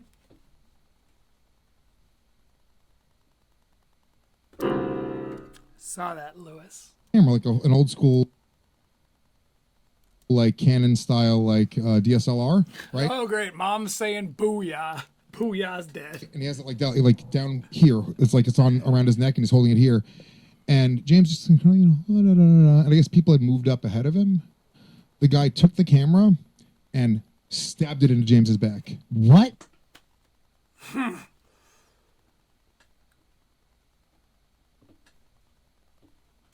I don't know. You see, even this is like, you can talk about Lewis's like temper problems or whatever, but there are a lot of us out there, many of us, who would catch a charge for that shit, as they say on the streets. That's some shit I might be willing to go to jail. Like I'll take the charge for that shit. Fucking damn right, it was aggravated. It's like moving. Like No. yeah. No, you can't do that shit. That's fucking. Is that guy still alive? Crazy. I mean, Yeah, he's got. I bet you. He's got a show. Yo, look at Dan's eyes here. Can't do that shit. That's fucking. Is that guy still? First of all, bravo on the pause face. That wasn't my goal here, but I'm not mad at it. Can I go frame by frame? Oh. I don't want to come out. Dan? What? What are you thinking? Not thinking anything. Dan, tell me what you're thinking. I just noticed that, I don't know, I guess maybe he made a point that I can contradict. Maybe I've been holding on to the previous conversation and I'm not really over it. That's fair, Dan. We're going to keep watching. Keep us posted, buddy. Okay. Crazy. I mean, Yeah, he's got. Hey, He's got a show baby. on Gas Digital. I bet you that he wishes he wasn't, because I mean, I went fucking. I didn't beat his ass, but I was like, I'm gonna fucking kill you. And then like his wife started saying, it was like, listen. It's an anticlimactic story. But again, here's the thing is Joe knew he was the asshole and was the butt of the joke at the end of the story. That's one of those that the universe will help you craft stories you could never imagine. That's a great one with the cowboy hat. Listen, bitch, mine's Excuse me, Joe. your fucking business. He just put his fucking hands on my kid. I'm gonna fucking murder your fucking husband. His daughter came over. I was like, fuck you too. I went fucking crazy. Dude, I went fucking nuts. I was like, I was like, let me say this. I was like this far from. I was like, you're lucky I don't fucking actually kill you right now. What did he? I was like, What was he doing? Just staring. Like he couldn't do anything. He was He was soldering out. frozen. He had Did no he idea. say He had no idea that his dad watched him fucking do that. He was just going bang to a little fucking kid, which is a devious, Crazy. weird, Again, sociopathic a move fucking thing. no one with children would do. Nobody. He had a daughter. Oh, that's crazy. He had a daughter. Daniel! Dan! What? What did I do? Dan, you know what you did.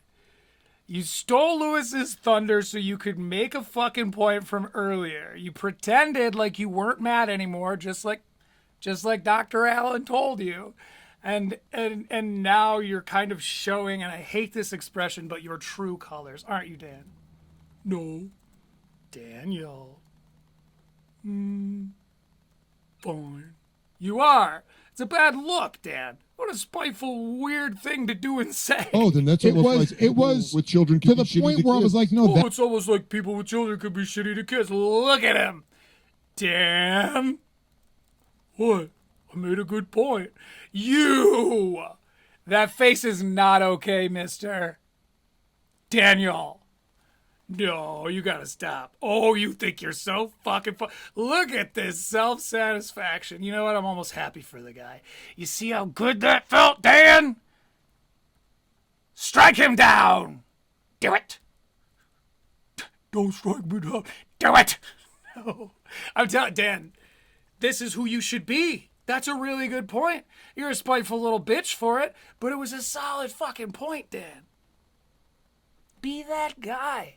They would all respect you the way you know you deserve in some ways. That's the thing. You would deserve it. The way you feel you deserve, you would deserve it if this is how you acted. Because it's genuine to your character. And to be honest with you, other dudes with anger problems, you stop high-roading those people and totally not me, man. Damn it! Because you're not better, you're on camera. You're not better, you're better at pretending you are. Right? And it's frustrating because this is who we could have gotten. We could have gotten the guy that sits back in the cut and fucking bop. Woo-hoo! Is that right? Oh, the shit you say. You talked all that shit. But instead, he's going to go back home. He's going to smoke a joint with Danielle or whatever her fucking name is. And he's going to regret it. And I hate that. I hate that for him, but more importantly, I hate it for Eeks. We have one conclusionary point I want to make. This is going to be a quick one. Then we're going to get into our musical performance by none other than Natty Dubz, baby. With Lemonade, your insurance claims are handled. Natty Dubz. The platypus of comedy commentary. Says, I said we speed round their topics. I think we do have. So the producers, they come up with topics. Yeah, it was a terrible idea because these kids, these young adults, are terrible. And they're not, I don't think they're trying very hard. Like, I think that they kind of sort of locked into this, like, Carlosian from Bad Friends, this kind of at least Carlos has, like, built. You know, he was there from the beginning, and maybe Paco was too. I'm just saying, like, they're getting this Carlosian glaze of, like, I'm on. I heard Carlos say on Bad Friends, this is an old episode. I've been catching back up because I watch everything now. But I was. Oh, he said, Bobby, I'm not going to go get you your fucking drink. I'm the producer of one of the most successful podcasts in the world. And yeah, that's true. Good for him for knowing his worth. But it doesn't really bode all that well. Because, I mean, as producers, as they're seeing on The Fighter and The Kid, I believe, where do you go when the comedians are done? You know, you're all the theater techs. Where do you go when the musical is over? Turn out the light? Turn out the light.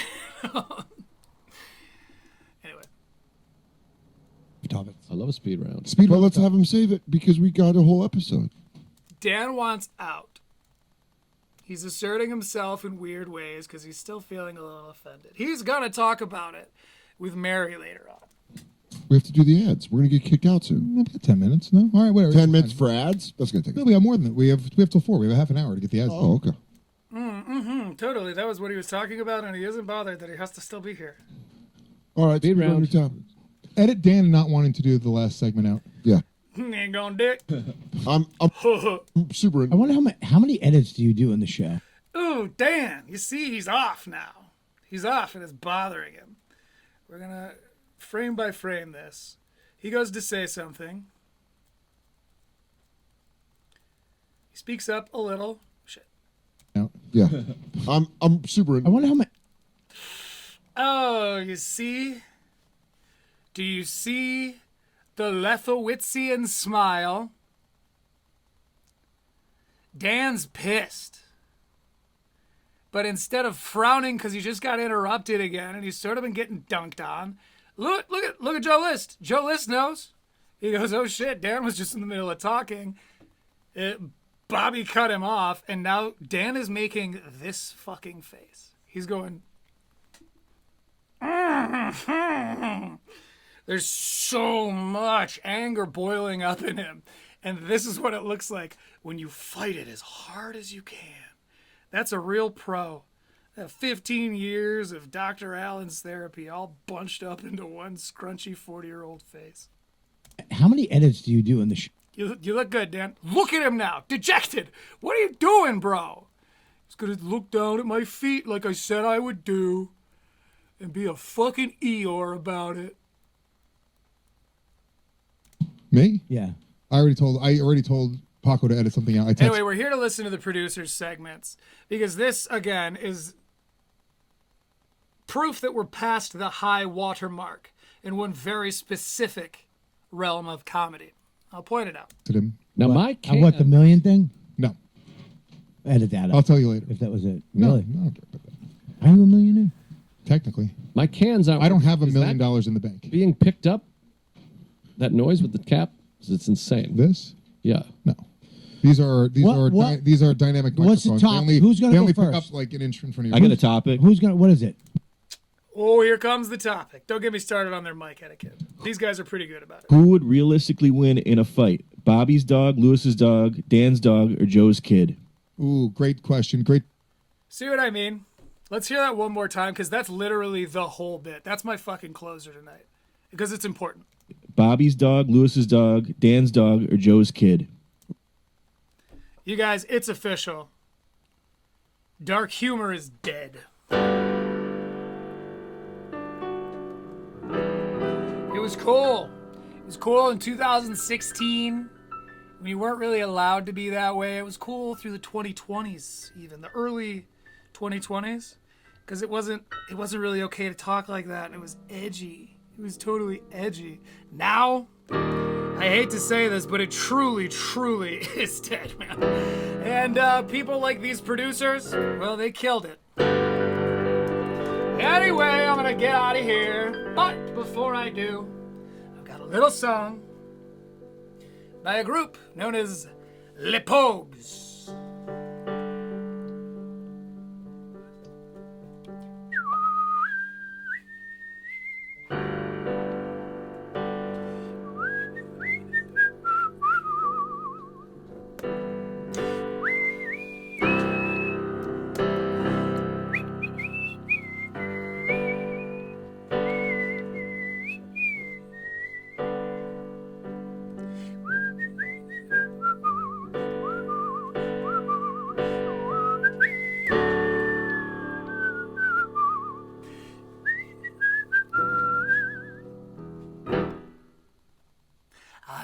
My love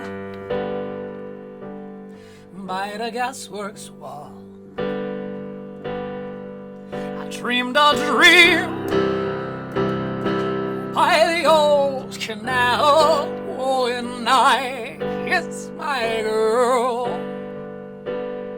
by the factory wall. You fucking dirty old town. Oh, yeah, dirty old town. And the clouds are drifting across the docks. The cats are prowling out there, running on that same old beat. Oh, brings a girl from the streets at night. You fucking dirty old town. Oh, yeah, dirty old town.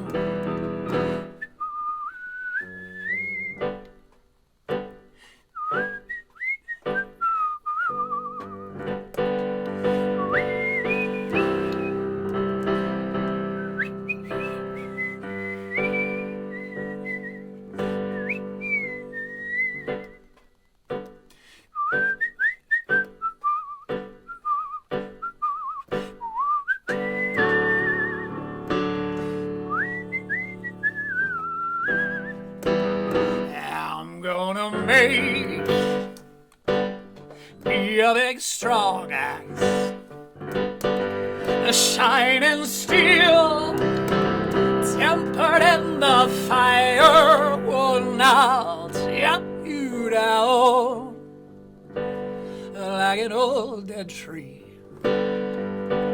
You fucking dirty old town. Oh, yeah, dirty old town. But I met my love by the gasworks wall. I dreamed a dream by the old canal. Oh, and I kissed my girl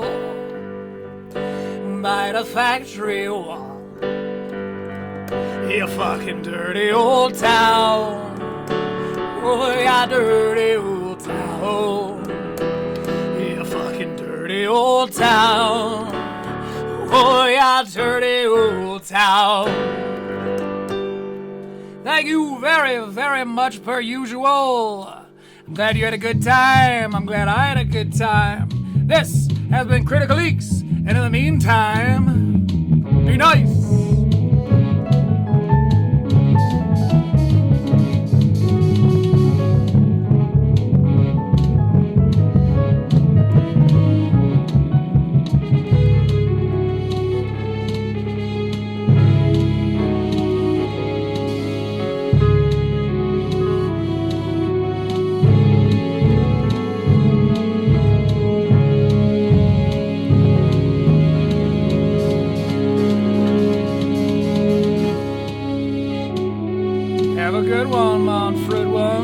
Next week, same time, same freak. Would have been a great closer. I'm just looking for OBS now. A couple more steps. We'll let it resolve.